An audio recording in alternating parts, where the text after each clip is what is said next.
Welcome back to our YouTube channel medical and nurses सब। आज की क्लास में हम गोल्डन क्वेश्चन फर्स्ट पढ़ेंगे जो कि आपके ऑब्स्टेटिकल इंस्ट्रूमेंट रहने वाले हैं। तो मैं आपको पहले ही बता दूं कि जो टोटल 10 क्लासें रहेंगी आपकी इमेज बेस्ड क्वेश्चन, जिसमें आपके MSN इंस्ट्रूमेंट रहेंगे, कम्युनिटी हेल्थ नर्सिंग में क्या इमेज और क्या लोगो बेस्ड क्वेश्चन आते हैं, आपको सिंबल बेस्ड, ऑब्स्टेटिकल और गायनेकोलॉजी में क्या इंस्ट्रूमेंट यूज़ किए जाते हैं, तो वो सभी आपको इन 10 क्लासेस में कवर कर दिए जाएंगे। तो यहाँ पर जो भी लोग नए प्लीज़ चैनल को सब्सक्राइब करके बेल आइकन बटन को प्रेस करके रखें, जिससे कभी भी नोटिफिकेशन चैनल पर आए आप तुरंत मैं जो क्लास को ज्वाइन कर सकें।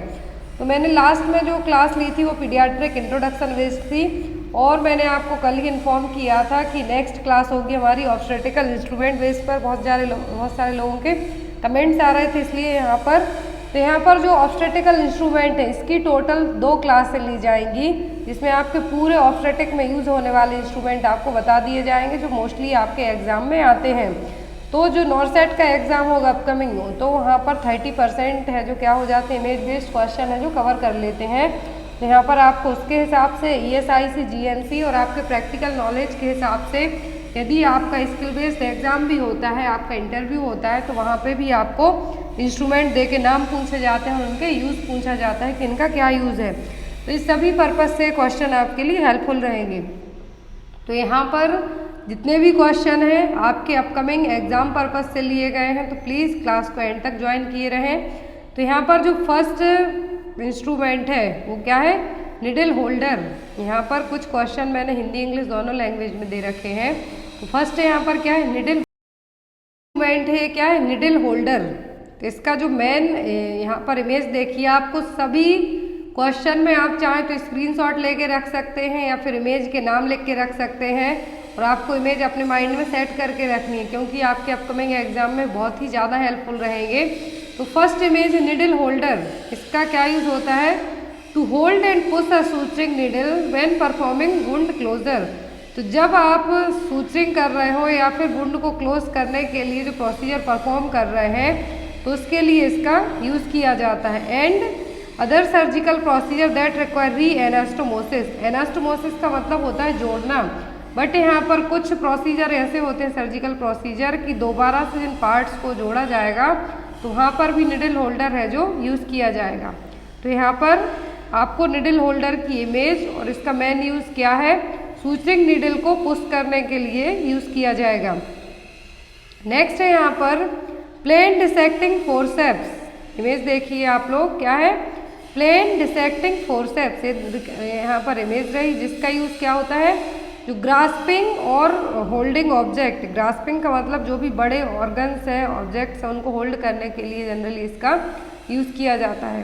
तो जो ग्रास्पिंग और जो होल्डिंग ऑब्जेक्ट्स हैं, तो यहाँ पर कौन कौन से हो सकते हैं, जितने भी डेलिकेटिव स्ट्रक्चर रहेंगे, जैसे कि क्या रहेगा, वेसल्स, और उसमें ब्लड वेसल्स हो सकती हैं, पेरिटोनियम, नर्व एंड मसल्स, जितने भी डेलिकेटेड स्ट्रक्चर हैं उनको होल्ड करने के लिए, पकड़ने के लिए क्या यूज़ किया जाता है, इंस्ट्रूमेंट यहाँ पर यूज़ किया जाता है। नाम क्या है इसका, प्लेन डिसेक्टिंग फोर्सेप्स। क्या नाम है इसका, प्लेन डिसेक्टिंग फोर्सेप्स। और इसमें जो यहाँ पर आपको इसकी ब्लेड दिख रही है, यहाँ पर आप देख सकते हैं, तो जॉ टाइप यहाँ पर देखने को मिल रही है, जिससे आपको किसी भी टिश्यू या फिर ऑब्जेक्ट को पकड़ने में क्या रहेगी, हेल्प रहेगी। और जनरली जो भी लार्ज ब्लड वेसल्स होती हैं उनको पकड़ने के लिए भी यूज़ किया जाता है, क्लैंप करने के लिए भी यूज़ किया। यहाँ पर इमेज है, इनका आपको अपने माइंड में सेट करना और इनका मेन क्या यूज़ है वो याद रखना है। नेक्स्ट है यहाँ पर सिम्स वेजाइनल स्पेकुलम। ये हर एक एग्जाम में आता है। इमेज देखिए आप, सी शेप और बीच में आपको कर्व टाइप से दिख रहा है इंस्ट्रूमेंट, स्टेनलेस स्टील का इंस्ट्रूमेंट है। इसका नाम क्या है, सिम्स वेजाइनल स्पेकुलम।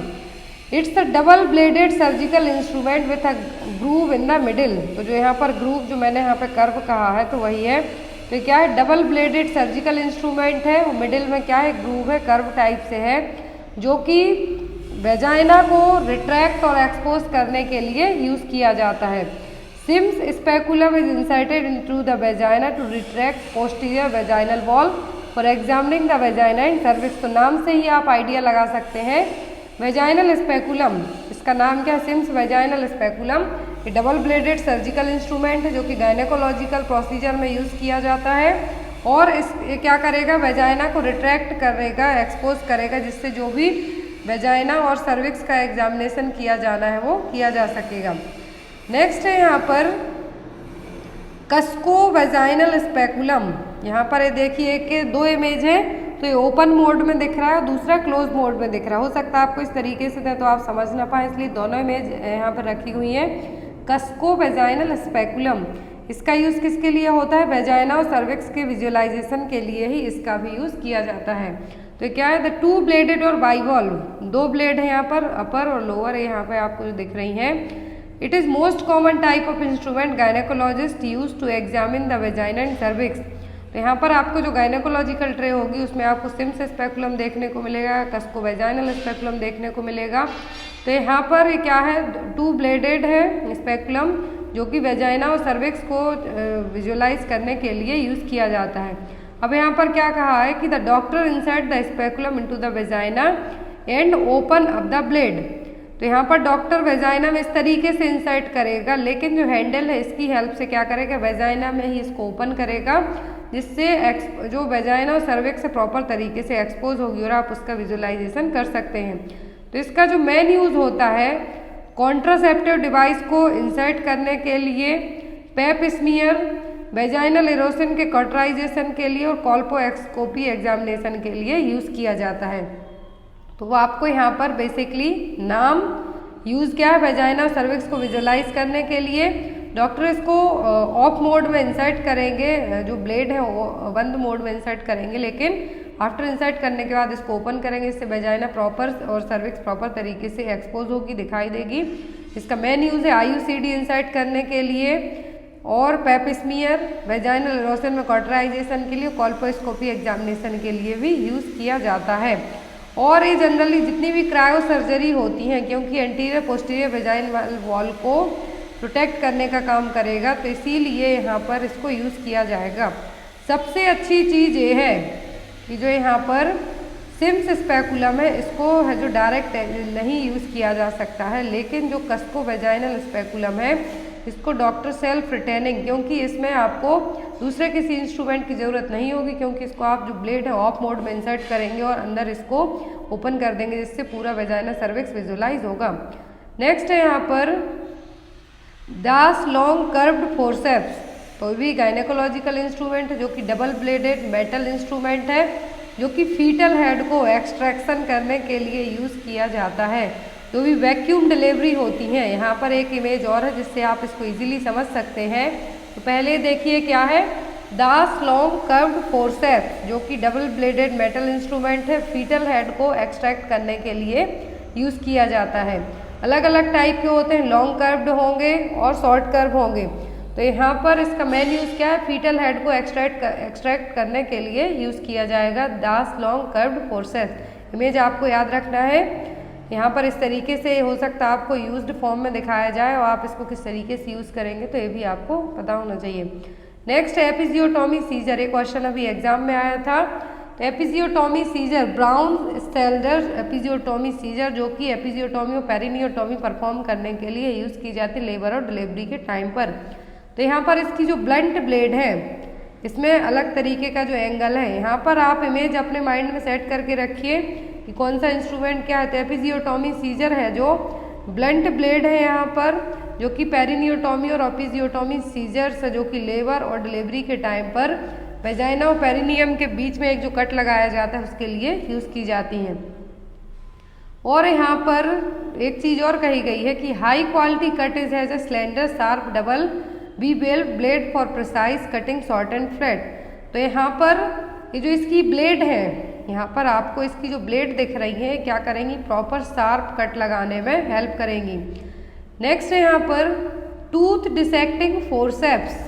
यहाँ पर देखिए टूथ, जो यहाँ पर देखिए दो इमेज हैं, छोटी सी है एक, जो यहाँ पर टूथ दांतों के जैसे जो आपको दिख रहा है, और पूरा ये जो इमेज क्या है फोर्सेप्स है। तो यहाँ पर tooth dissecting forceps used to handle tissue and different materials and also used to manipulate needles and other instrument while operating। तो यहाँ पर जो टूथ डिसेक्टिंग फोर्सेप्स है, इसके जो टूथ शेप यहाँ पर आपको स्ट्रक्चर दिख रहा है, ये बहुत सारे टिश्यू को हैंडल करने के साथ साथ जो सर्जरी के टाइम पर जो इंस्ट्रूमेंट हमें क्या करना है, हैंडल करना है या फिर पकड़ना है, उनके लिए भी ये यूज़ किया जाएगा। इस तरीके से देखिए, used for grasping and holding the tissue muscle और skin surrounding a wound, single tooth and और one side fits between two teeth on the another side. तो यहाँ पर इसके जो दांत हैं, जो टूथ है यहाँ पर टूथ शेप आपको स्ट्रक्चर दिख रहा है, एक जो लोअर साइड होगा उसमें 1 होगा, पर साइड में 2। तो जो आप जितनी भी गर्ल्स क्लेचर यूज़ करती हैं बालों में लगाने के लिए, उसी टाइप से होगा, पकड़ने का काम करेगा। तो ये जो ग्रास्पिंग और होल्डिंग टिश्यू को पकड़ने का काम करेगा, कुछ सर्जरीज में इंस्ट्रूमेंट होल्ड करने का काम भी ये करेगा। नेक्स्ट है यहाँ पर पिनाइड फीटल स्टेथोस्कोप। ये सबको पता है कि बेबी की हार्ट बीट सुनने के लिए इंस्ट्रूमेंट यूज़ किया जाता है। तो क्या है यहाँ पर, स्टेनलेस स्टील है, प्लास्टिक के भी होते हैं, लेकिन जो पिनाइड फीटल स्टेथोस्कोप है बेबी की हार्ट रेट सुनने के लिए यूज़ किया जाएगा। या तो ये वुड का हो सकता है, मेटल का हो सकता है, प्लास्टिक का भी हो सकता है, जो कि हॉलो हॉर्न इंस्ट्रूमेंट है। तो यहाँ पर एम्पलीफाइंग साउंड की तरह काम करेगा। जो ईयर ट्रम्पेट है जो कि एम्पलीफाइंग साउंड, उस तरीके से भी काम करेगा। प्रेग्नेंट वूमेन के एब्डोमेन पर इसको रखने से है जो आफ्टर 12 वीक के बाद और 20 वीक, मेनली 12 वीक के बाद है जो फीटल हार्ट रेट है वो आपको इससे सुनाई दी जा सकती है। नेक्स्ट है यहाँ पर बोनी मायोमेक्टोमी क्लैम्प। इमेज देखिए आप, क्या है इसका नाम, बोनी मायोमेक्टोमी क्लैम्प, जो कि क्या है, सर्जिकल क्लैम्प है। बहुत पहले विक्टर बोनी नाम के गायनेकोलॉजिस्ट ने इसको डेवलप किया था, जो कि ब्लड फ्री एनवायरनमेंट प्रोवाइड करवाएगी। जब यूट्राइन फाइब्रॉइड्स रिमूव किए जाएंगे, मायोमेक्टोमी, वेजाइनल मायोमेक्टोमी परफॉर्म की जाएगी, तब इसका यूज़ किया जाएगा।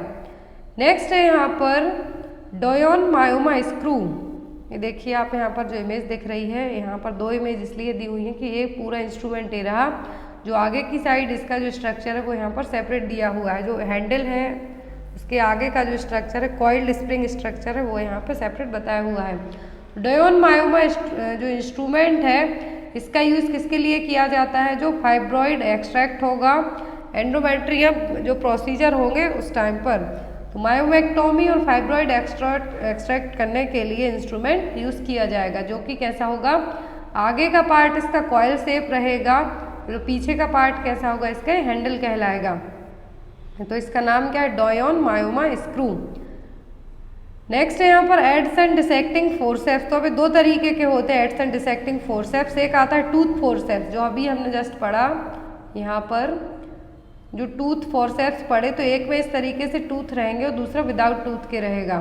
तो यहाँ पर जो क्वेश्चन है एडसन डिसेक्टिंग फोर्सेप्स, यदि टूथ एडसन डिसेक्टिंग फोर्सेप्स का है तो प्लास्टिक सर्जरी में मेनली यूज़ किया जाएगा, जो टूथ होते हैं इसके। और दूसरा होता है नॉन टूथ, तो जो भी डेलिकेट सुपरफिशियल टिश्यू होंगे, स्किन होगी, उसको होल्ड करने के लिए non tooth and forceps use किया जाएगा एडसन डिसेक्टिंग फोर्सेप्स का। नेक्स्ट है IUCD रिमूविंग हुक। यहाँ पर इमेज दिख रही है आपको, तो क्या है, IUCD removing hook intra uterine contraceptive device को रिमूव करने वाला हुक है, जो कि कहाँ इंसर्ट किया, सर्वाइकल कैनाल में इंसर्ट किया जाएगा। और जो स्ट्रिंग होगी, इसकी जो हुक की स्ट्रिंग है यहाँ पर क्या करेगी, वेजाइनस या जो भी ग्रास स्प्रिंग फोर्सेप्स है उसके थ्रू इसको अंदर भेजा जाएगा। तो यहाँ पर जो IUD हुक है, ये मेनली जब इंट्रायूट्राइन कॉपर डिवाइस इंसर्ट की जाती है, कॉपर T380 या फिर कोई सी भी IUCD इंसर्ट की जाती है, तो उसको बाहर निकालने के लिए हुक है जो यूज़ किया जाता है।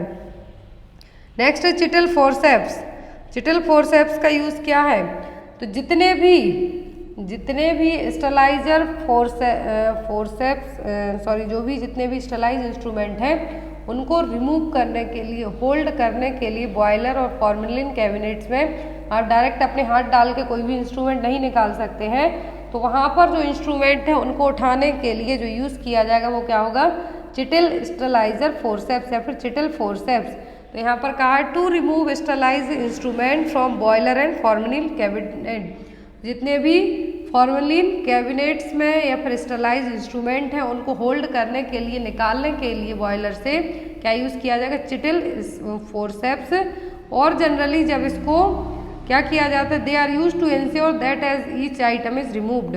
तो यहाँ पर ये भी चेक किया जाता है कि जितने भी आइटम वहाँ से निकाले जा रहे हैं बॉयलर या फॉर्मियल कैविनेट्स में से वो सभी क्या हो, प्रॉपर स्टरलाइज हो।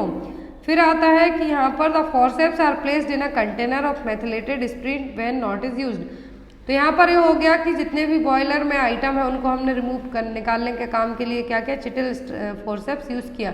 लेकिन जब हम इसका यूज़ नहीं कर रहे हैं तो इसको आपको डायरेक्ट ट्रे में नहीं डाल देना है, बल्कि इसको हमें और ज़्यादा स्टरलाइज रखना है।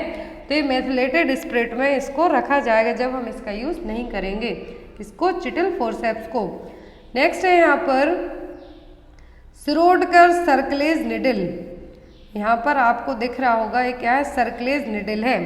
जो भी सर्वाइकल सर्कलेज होते हैं उनको ट्रीट करने के लिए सर्कलेज निडल है जो यूज़ की जाएगी। तो putting stitch around the cervix. तो सर्विक्स में सर्कलेज का मतलब क्या है कि जो सर्वाइकल ओस है वो क्या होती है, जनरली क्लोज होगी। लेकिन जो सर्कलेज की प्रॉब्लम होगी, सर्वाइकल सर्कलेज होगी, ओपन रहेगी, बेबी का जो बाहर आने के चांसेस ज़्यादा होंगे। तो यहाँ पर जो स्टिचिंग की जाएगी वो किससे की जाएगी, सिरोडकर सर्कलेज निडल से। किससे, सिरोडकर सर्कलेज निडल से। तो यहाँ पर जो अलग अलग मेथड यूज़ की जाती हैं, तो इस तरीके से देखिए रही सर्विक्स। तो यदि यहाँ पर सर्कलेज है, इसको हमें क्लोज करके रखना है, तो इसके लिए सूचरिंग की जाएगी, वो किससे की जाएगी, सिरोडकर सर्कलेज निडल से। नेक्स्ट है यहाँ पर लॉन्ग स्ट्रेट आर्टरी फोरसेप्स। ये रहा है यहाँ पर। तो जितने भी हीमोस्टैटिक फोरसेप्स होते हैं उनके लिए ही क्या कहा जाता है, आर्टरी फोरसेप्स। तो यहाँ पर इसका जो मेन यूज़ है वो ब्लीडिंग को कंट्रोल करने के लिए, टिश्यू रिट्रैक्शन के लिए और स्किन रिट्रैक्शन के लिए यूज़ किया जाएगा। तो यहाँ पर जितने भी टिश्यू और स्किन है उनको होल्ड करने के लिए भी इसको यूज़ किया जाएगा। जितने भी आर्टरी फोरसेप्स होते हैं तो उनमें से लॉन्ग स्ट्रेट भी होते हैं, शॉर्ट कर्व्ड स्ट्रेट भी होंगे, ब्लेड स्ट्रेट भी होंगे। बट यहाँ पर लॉन्ग स्ट्रेट आर्टरी फोरसेप्स है ब्लीडिंग कंट्रोल करने के लिए। हेमेटोस्टैटिक फोरसेप्स भी इसको कहा जाएगा। और जो भी स्किन और टिश्यू है इनको होल्ड करने के लिए भी ये यूज़ किया जाएगा। नेक्स्ट वन है यहाँ पर रूबिन्स कैन्यूला। क्या है, रूबिन्स कैन्यूला। आपने अब पढ़ा होगा रूबिन्स टेस्ट, इनफर्टिलिटी को, फीमेल इनफर्टिलिटी को डायग्नोस करने के लिए टेस्ट किया जाता है, रूबिन्स टेस्ट। तो अब यहाँ पर ये क्या है, जो इमेज दिख रही है क्या है, रूबिन्स कैन्यूला, जो कि किस तरीके से यहाँ पर कार्बन डाइऑक्साइड इंट्रोड्यूस की जाएगी यूट्रस में एंड फैलोपियन ट्यूब में। तो ये किसके थ्रू की जाएगी, रूबिन्स कैन्यूला के थ्रू। रूबिन्स टेस्ट किसके लिए किया जाता है, फीमेल इनफर्टिलिटी को डायग्नोस करने के लिए कि क्या रीज़न है। अब यहाँ पर जो रूबिन्स कैन्यूला है किस तरीके से काम करेगा, it consist of introducing carbon dioxide into the uterus and through the vagina. तो यहाँ पर क्या किया जाएगा कि जो CO2 है वो रूबिन्स कैन्यूला के थ्रू यूट्रस और फैलोपियन ट्यूब पे क्या की जाएगी, इंट्रोड्यूस की जाएगी। जो गैस होगी एब्डोमिनल कैविटी से होते हुई, if the tubes are not occluded, यदि ट्यूब में किसी भी तरीके का ऑक्लूजन ब्लॉक नहीं है तो ये टेस्ट क्या होगा, पॉजिटिव आएगा। और ये क्या करेगा, शोल्डर पेन आपको क्रिएट करेगा। यदि पॉजिटिव आता है टेस्ट ये क्या करेगा, शोल्डर पेन क्रिएट करेगा। तो अब रूबिन्स टेस्ट किसके लिए किया जाएगा, फीमेल इनफर्टिलिटी को डायग्नोस करने के लिए। और जो यहाँ पर रूबिन्स कैन्यूला है इससे फैलोपियन ट्यूब और यूट्रस में कार्बन डाइऑक्साइड भेजी जाएगी रूबिन्स और फीमेल इनफर्टिलिटी को डायग्नोस करने के लिए। नेक्स्ट है यहाँ पर HSG कैन्यूला। यहाँ पर ये देखिए तो ये क्या है, HSG कैन्यूला। तो जो HSG कैन्यूला है, यदि फैलोपियन ट्यूब में किसी भी तरीके का कोई ब्लॉकेज है तो उसको डायग्नोस करने के लिए यूज़ किया जाएगा। यहाँ पर फीमेल इनफर्टिलिटी के लिए क्या यूज़ किया गया, रूबिन्स कैन्यूला।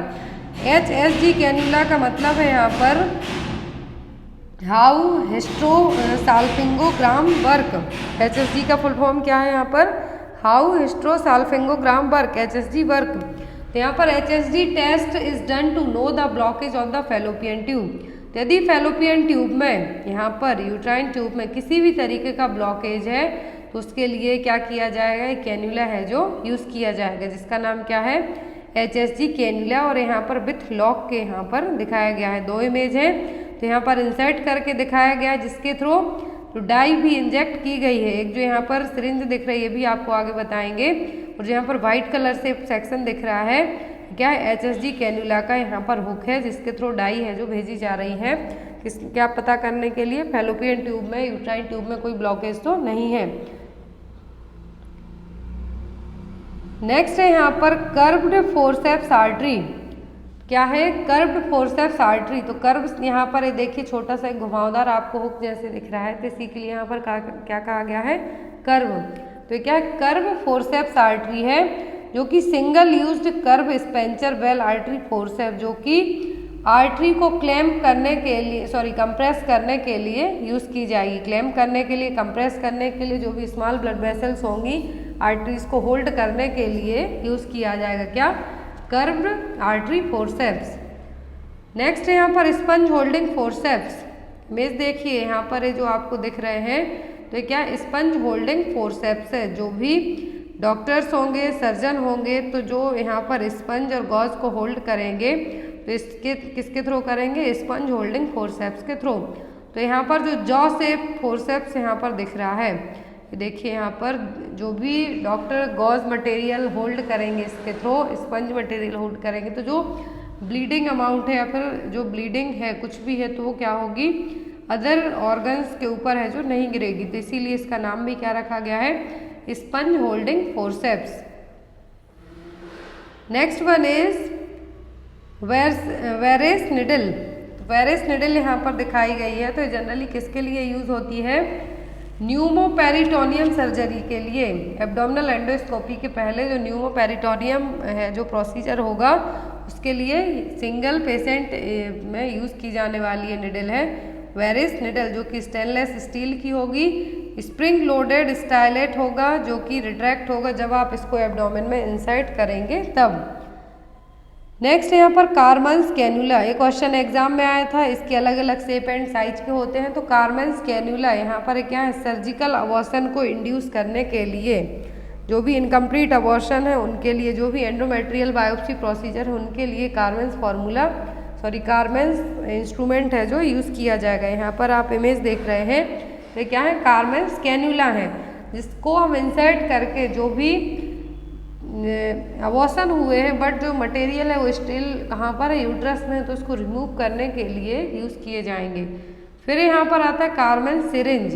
तो यहाँ पर ये क्या है, कार्मेंस कैन्यूला। अब कैन्यूला के लिए तो काम नहीं करेंगे, अब सिरिंज की भी जरूरत पड़ेगी, तो उनके लिए क्या कहा गया, कार्मेंस सिरिंज, जो कि sterile tubular semi rigid shape में होंगी।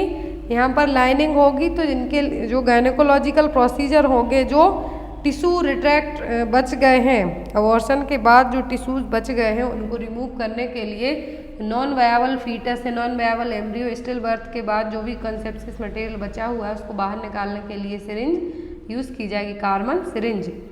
नेक्स्ट है यहाँ पर कोचर आर्टरी फोर्सेप्स। यहाँ पर आप ब्लेड ध्यान से देखिए, इसकी क्या नाम है, इसका कोचर आर्टरी फोर्सेप्स, जो कि आर्टरीज को क्लैम्प करने के लिए यूज़ की जाती हैं। जो भी यहाँ पर कहा, to clamp arteries to block blood flow को ब्लॉक करने के लिए, आर्टरीज को क्लैम्प करने के लिए यूज़ किया जाता है क्या, Kocher artery forceps. Umbilical cord की बेटर ग्रिपिंग के अम्बलाइकल कॉर्ड को क्लैम्प करने में भी यूज़ किया जाता है।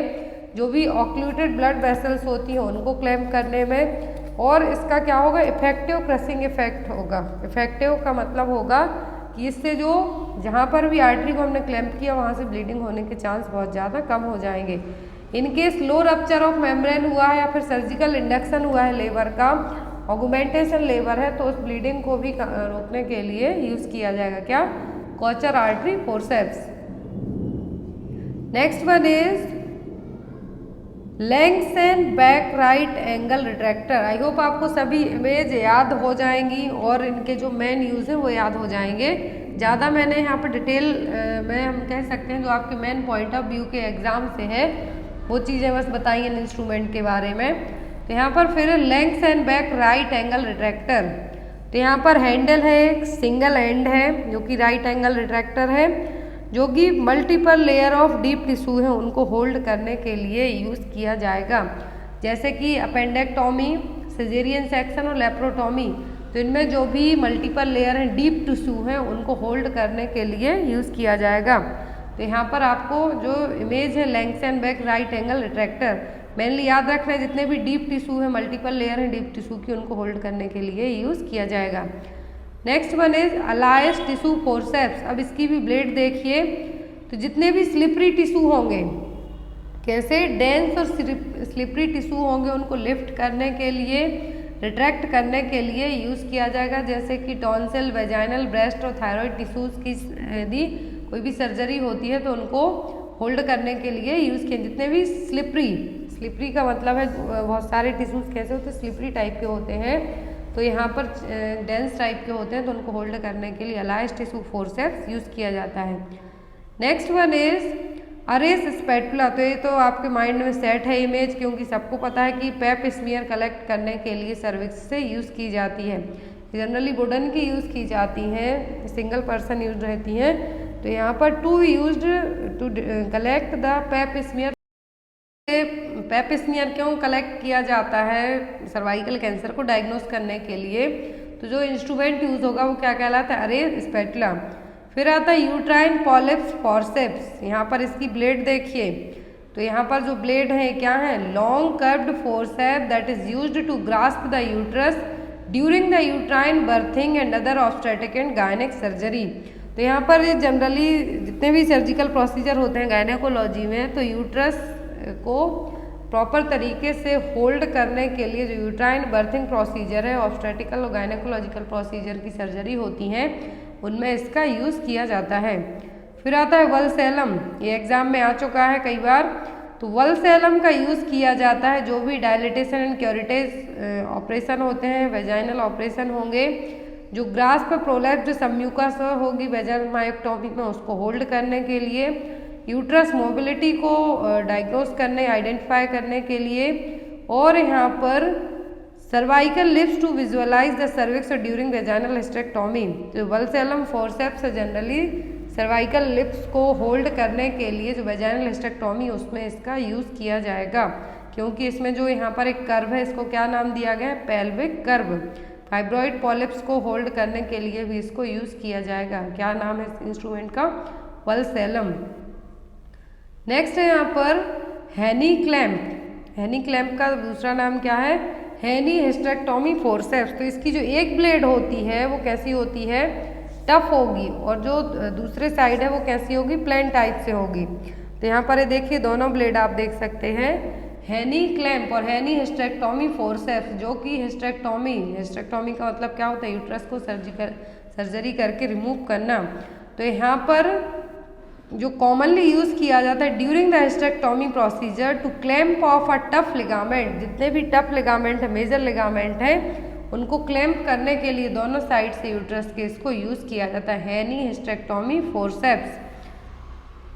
तो यहाँ पर एक चीज़ साफ कही गई है, the forceps feature ring handle रहेंगे, लेकिन इसमें लॉक मैकेनिज्म होगा कि जो ब्लेड है यहाँ पर एक ब्लेड दूसरे में प्रॉपर तरीके से लॉक हो जाएगी।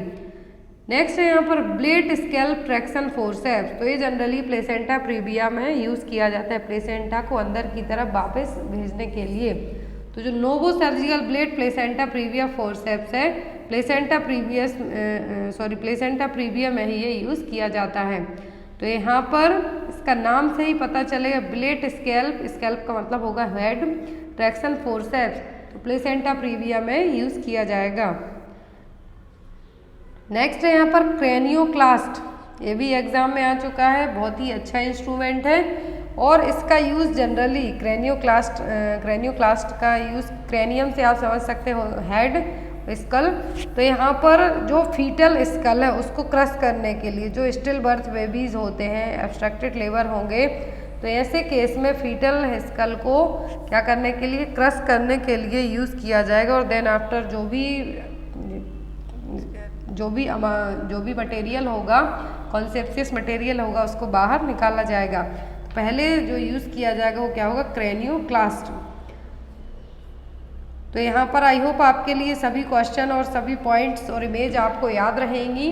तो यहाँ पर एक बार और हम 5 मिनट में पूरी इमेज देख लेते हैं, जिससे आपको पूरी इमेज इजीली याद हो जाए, क्योंकि आपको सभी इमेज याद रखना बहुत इंपॉर्टेंट है।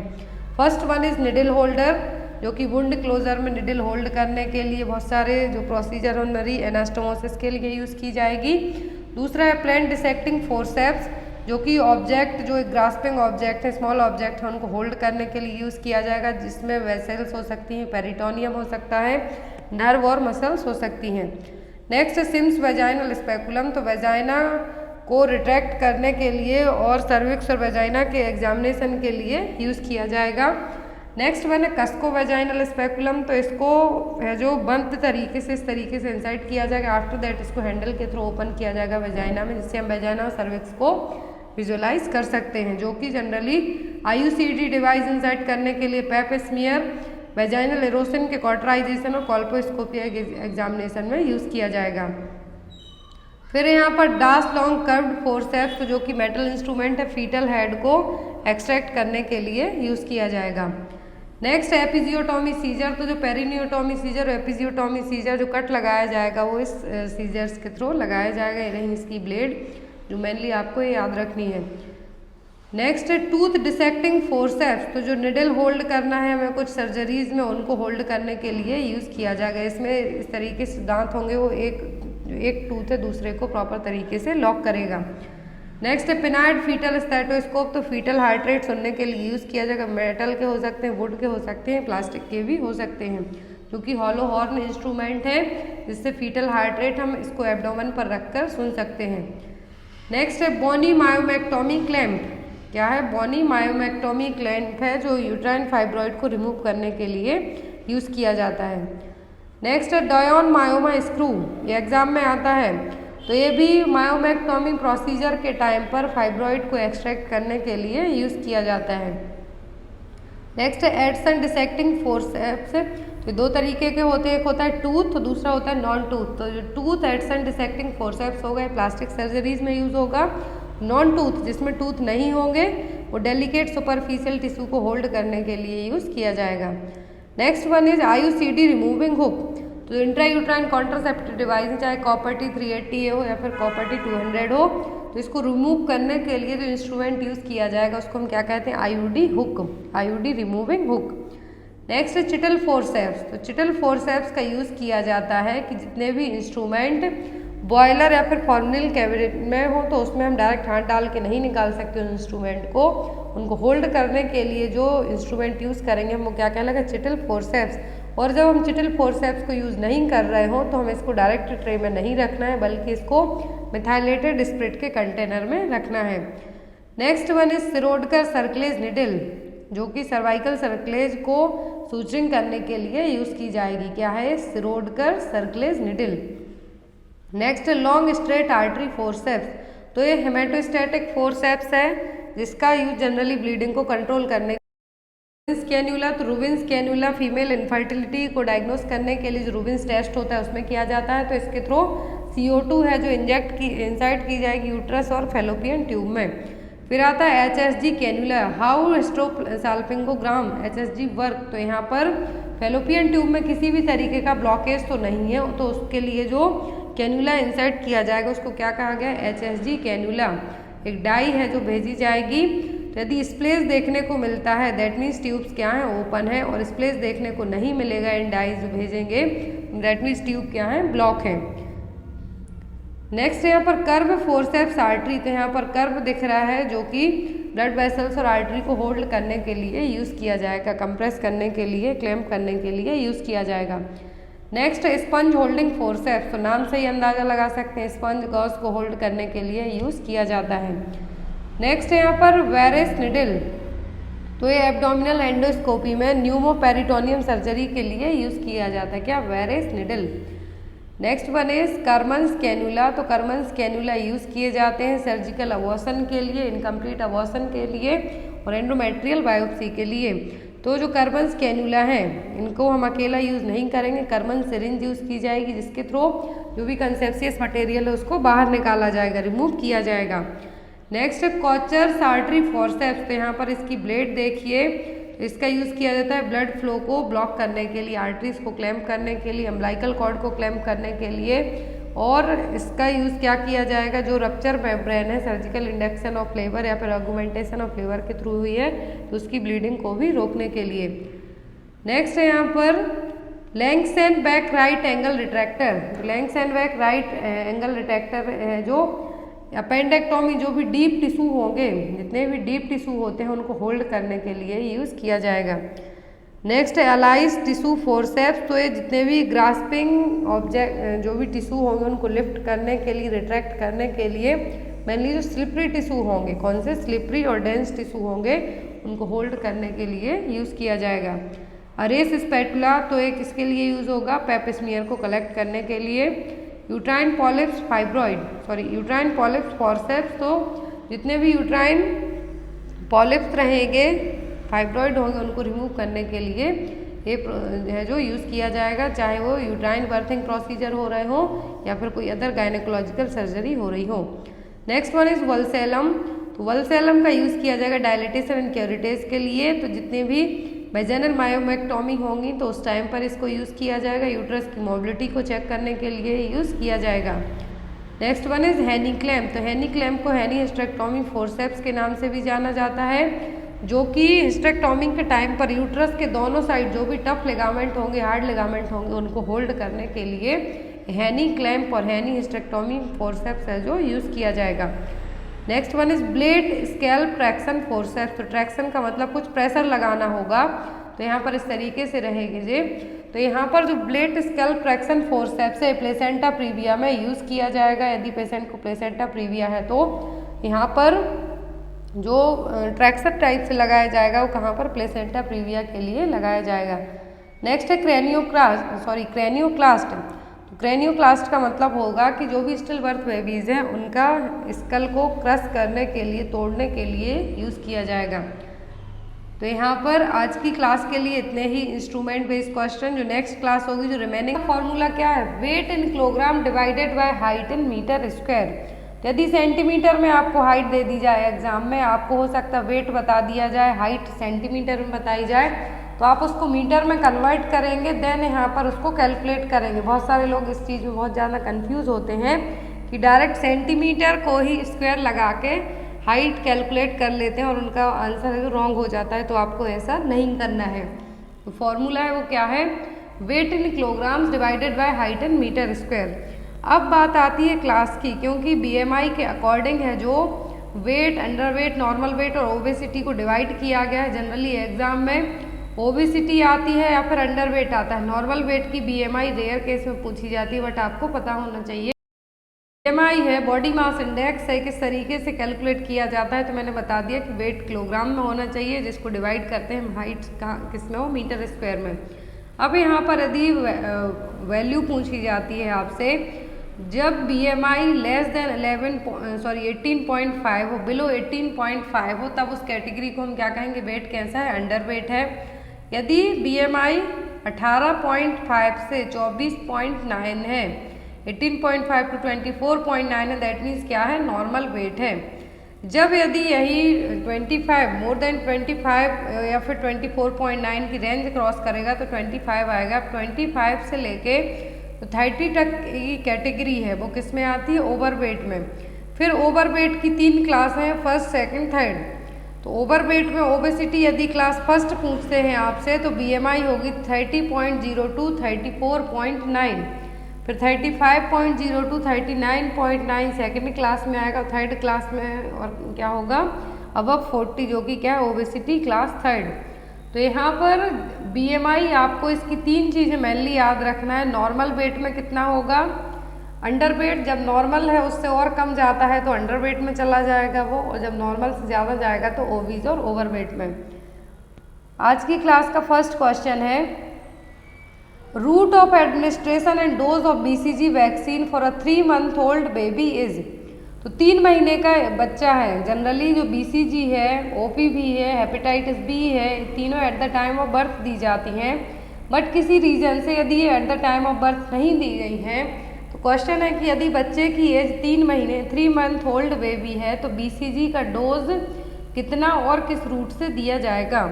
ऑप्शन में है intradermal 0.1 ml, subcutaneous 0.1 ml, intramuscular 0.5 ml या फिर सबक्यूटेनियस 0.5 ml। अब बात आती है यहाँ पर, यदि इस तरीके के ऑप्शन होंगे तो आप आंख बंद करके मार्क कर देंगे, क्योंकि सबको पता है BCG का रूट क्या है, इंट्राडर्मल। और यहाँ पर जब एज की बात की जा रही है तो एज 3 महीने है, तो 3 महीने में कितना देंगे हम, 0.1 ml। यदि यही कहा जाता कि BCG eight the time of birth dose है वो और 1 month तक यदि बेबी की एज है तो कितना देंगे हम, 0.05 ml। लेकिन आफ्टर 1 मंथ टू 1 ईयर तक जो BCG का डोज होगा वो कितना होता है 0.1 ml। अब यदि इसका डायलेंट एग्जाम में आपको आता है BCG का तो वो क्या है, वो है नॉर्मल सलाइन। एग्जाम में आता है BCG का डायल्यूट क्या है, नॉर्मल सलाइन, जिसमें हम इसको डायल्यूट करेंगे। और BCG का यदि फुल फॉर्म पूछते हैं तो क्या है, बैसिलस कालमेटिक यूरिन। यदि 1 महीने के बच्चे तक के लिए पूछते हैं तो same dose eight the time of birth से लेके 1 मंथ तक के बच्चे में 0.05 ml। यदि बच्चे की एज 1 महीने से लेके 1 साल तक हो जाती है तब कितना होगा 0.1 ml। तो यहाँ पर आपको ये चीज़ है जो याद रखनी है कि आफ्टर 1 मंथ टू 1 ईयर तक जो डोज होगा वो कितना होगा, वो होगा 0.1 ml। BCG हम क्यों देते हैं, ट्यूबरक्लोसिस से प्रिवेंट करने के लिए। और यदि eight the time of birth vaccine पूछते हैं तो क्या क्या है, OPV, BCG, हेपेटाइटिस B और विटामिन K का इंजेक्शन, प्रिवेंशन फॉर हेमरेज। यहाँ पर इम्यूनाइजेशन चार्ट दिया हुआ है, आप चाहें तो इसको स्क्रीनशॉट ले सकते हैं क्योंकि ये आपके एग्जाम में आता है, इसलिए मैंने यहाँ पर इसको ऐड किया हुआ है।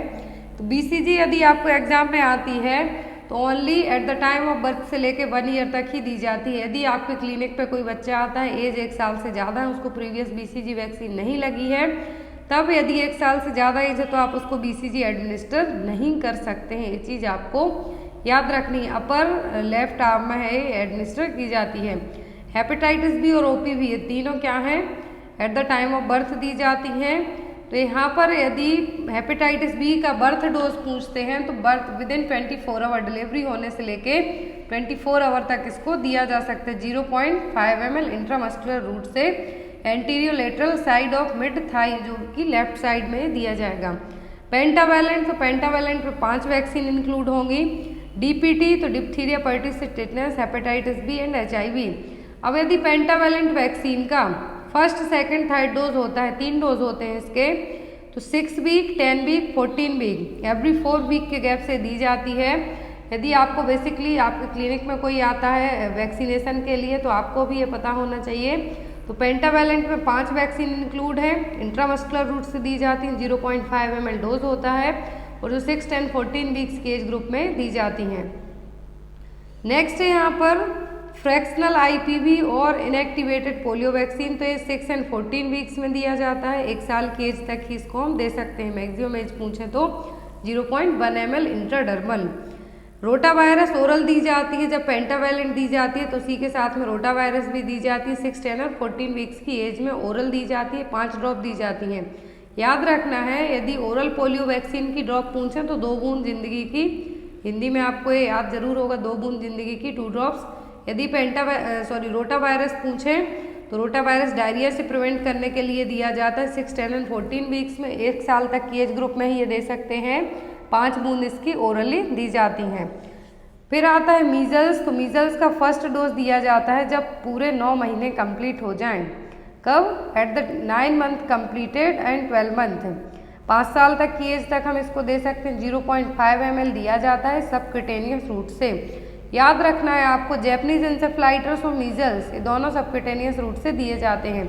जब मीजल्स दिया जाता है उसी के साथ में विटामिन A का फर्स्ट डोज है जो दिया जाता है बच्चों को, 5 साल तक की एज ग्रुप के बच्चों को दिया जाता है। आज जो नेक्स्ट क्वेश्चन है आज की क्लास का, आई होप आपको पूरा ये जो इम्यूनाइजेशन चार्ट है समझ में आ गया होगा। नेक्स्ट क्वेश्चन है यहाँ पर, what is the urinary bladder capacity of 0 to 7 days baby. तो 0 to 7 days के बेबी किस एज ग्रुप में आएंगे, तो ये आएंगे जनरली न्यूबॉर्न बेबी में। तो यदि 0 to 7 days और न्यूबॉर्न बेबी का जो ब्लैडर कैपेसिटी पूछें कि जो यूरिनरी ब्लैडर है कितना यूरिन को स्टोर कर सकता है, ब्लैडर का मेन काम यही होता है यूरिन को स्टोर करना, तो कितना है जो इसकी स्टोरेज क्षमता होगी यूरिनरी ब्लैडर की 7 दिन तक के बच्चे में, 7 दिन तक के न्यूबॉर्न बेबी में। ऑप्शन में 20 ml, 30 ml, 10 ml या फिर 50 ml। तो 0 to 7 days तक के बेबी की यदि बात की जाती है तो जो यूरिनरी ब्लैडर की कैपेसिटी होगी कितनी होगी, वो होगी यहाँ पर 30 ml। कितनी, 30 ml। 1 ml पर kg पर आवर जो नॉर्मल यूरिन आउटपुट है वो कितना होगा, 1 ml पर kg पर आवर। और जो न्यूबॉर्न बेबी होगा, न्यूबॉर्न बेबी जब कंसीडर किए जाते हैं 0 to 7 days तक में, तो उनका जो ब्लैडर कैपेसिटी होगी, यूरिनरी ब्लैडर कैपेसिटी कितनी होगी, 30 ml।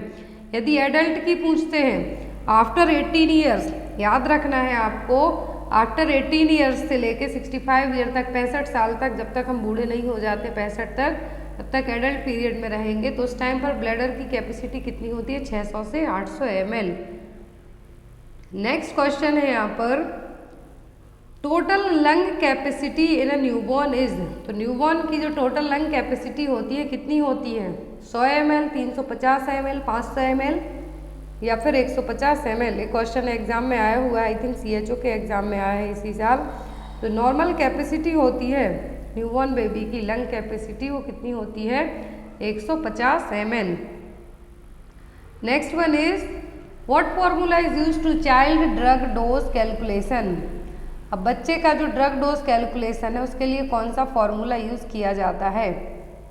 बेस्ड ऑन यहाँ पर यदि आपसे वेट की बात करें, क्योंकि क्वेश्चन वेट के अकॉर्डिंग यदि हम डोज कैलकुलेशन पूछते हैं तो आपका आंसर क्या होगा? ऑप्शन में है यहाँ पर Clark formula, Koff's formula, rule of 9 या फिर यंग्स फार्मूला। अब आपके पास दो ऐसे ऑप्शन है जिनमें आप कंफ्यूज हो सकते हैं, एक तो है क्लार्क और यंग। दोनों चाइल्ड का ड्रग डोज कैलकुलेट करने में यूज़ किए जाते हैं, बच्चे में जो मेडिसिन दी जानी है उनका डोज कैलकुलेट करने के लिए यूज़ किए जाते हैं। बट क्वेश्चन ध्यान से देखिए, यहाँ पर क्या है? बेस्ड ऑन वेट, वजन के हिसाब से जो वेट है बच्चे का उसके हिसाब से क्या है जो फॉर्मूला यूज़ करेंगे?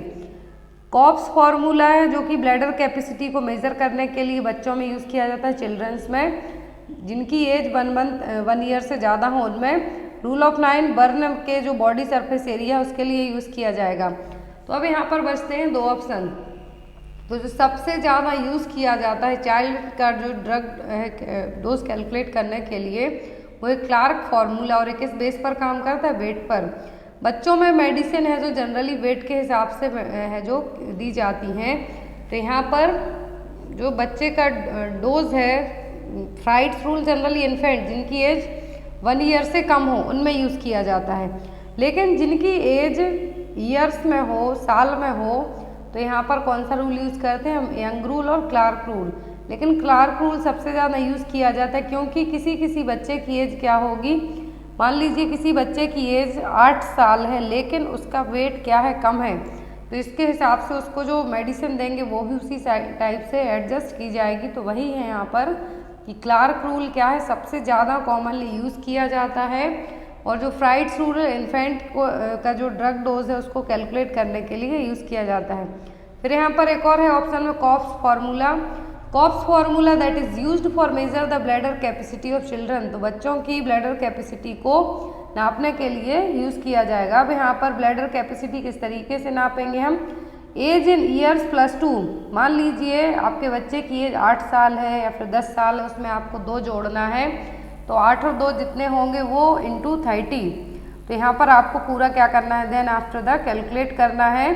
तो फॉर्मूला क्या है? ब्लैडर कैपेसिटी को नापने के लिए, क्षमता नापने के लिए हो सकता है कॉप्स फार्मूला में आपको एज दे दें, कहें कि आप अब बच्चे की ब्लैडर कैपेसिटी कितनी क्षमता है यूरिन स्टोर करने के लिए, तो वो बताइए।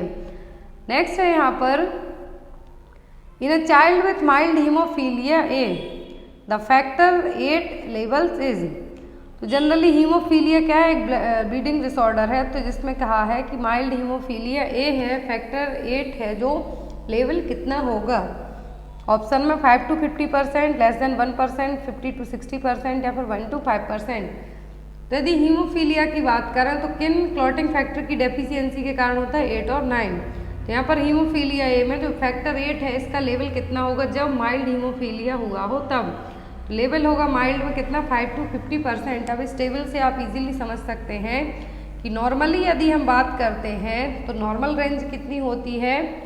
0.50 to 1.5 IU।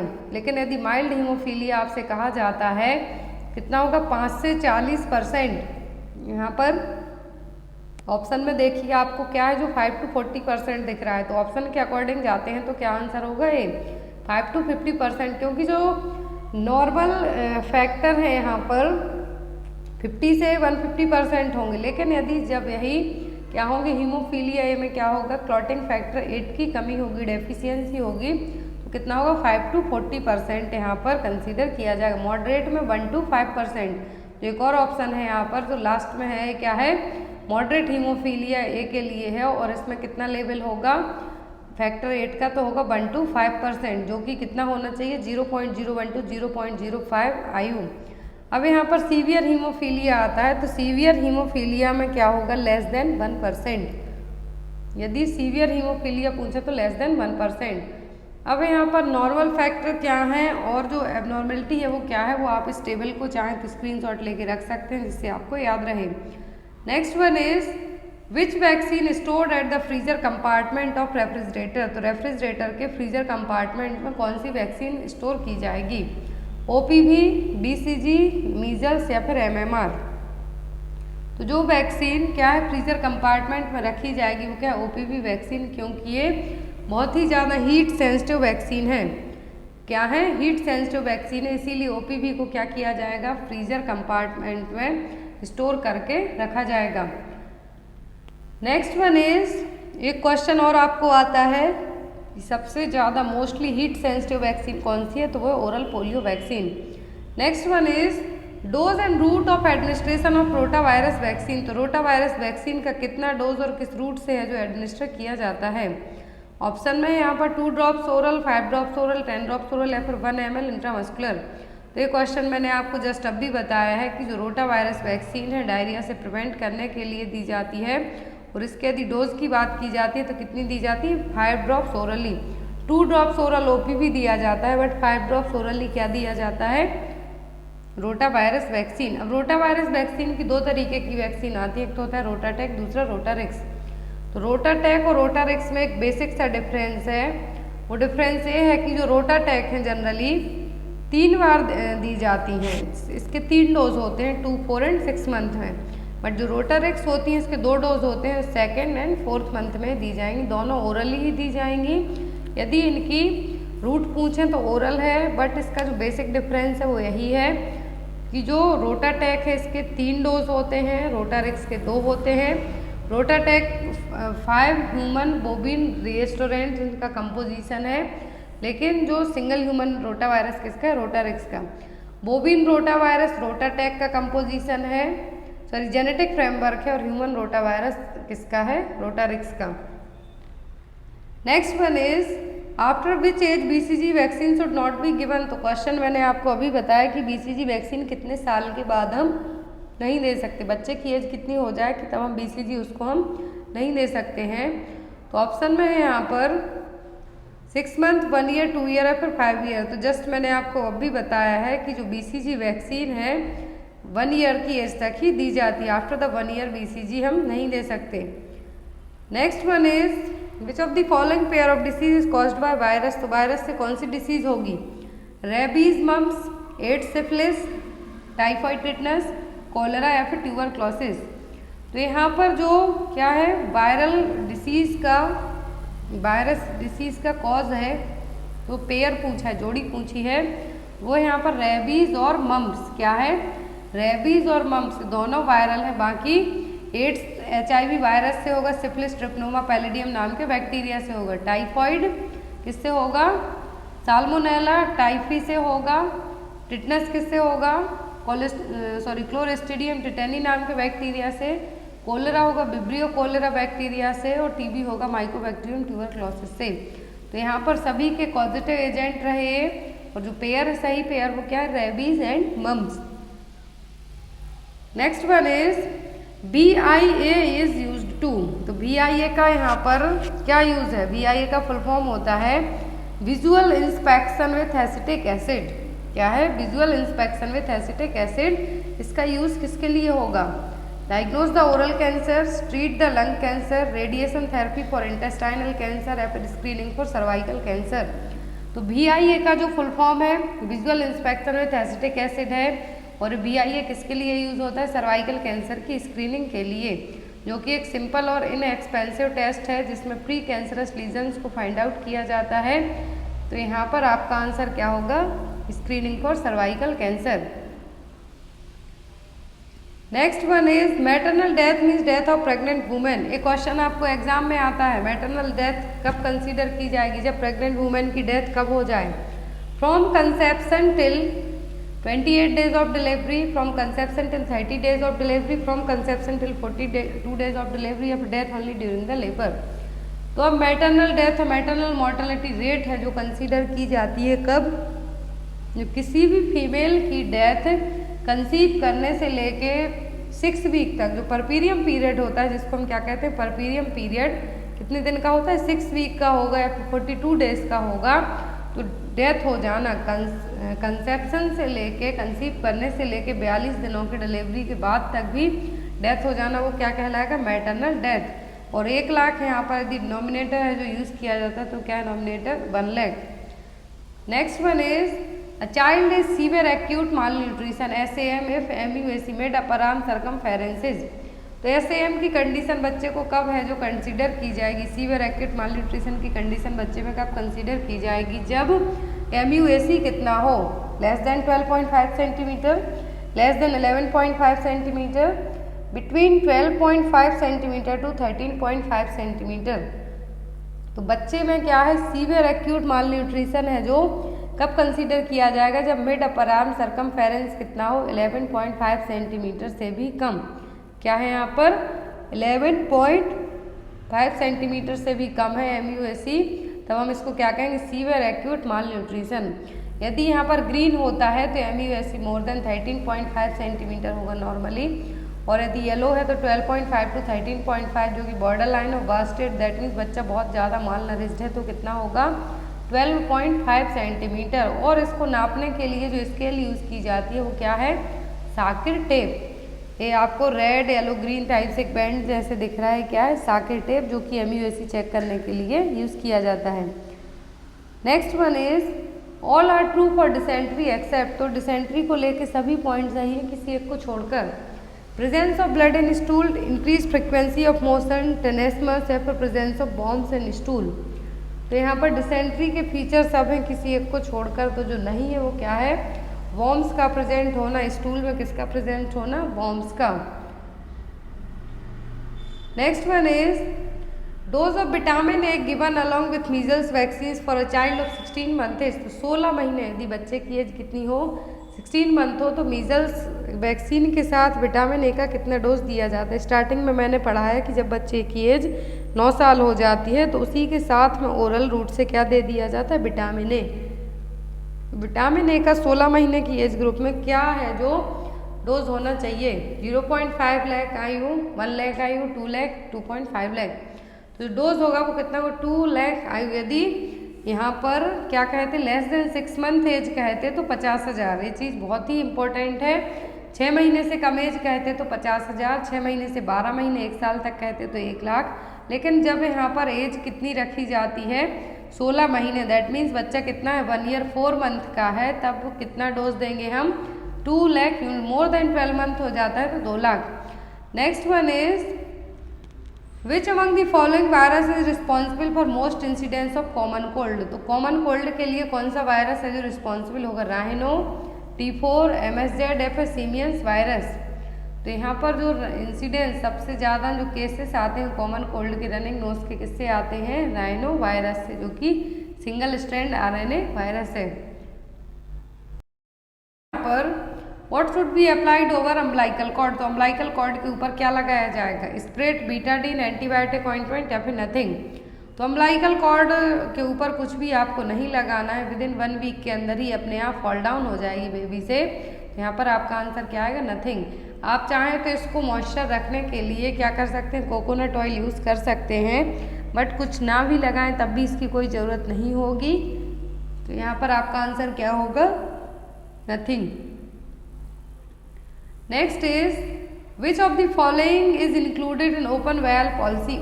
जो ओपन वायल पॉलिसी है, वैक्सीन वायल पॉलिसी में है, यहाँ पर ओपन वायल पॉलिसी, कौन सी वैक्सीन इसमें आएगी, मीजल्स, पेंटावेलेंट, रोटावायरस या फिर BCG।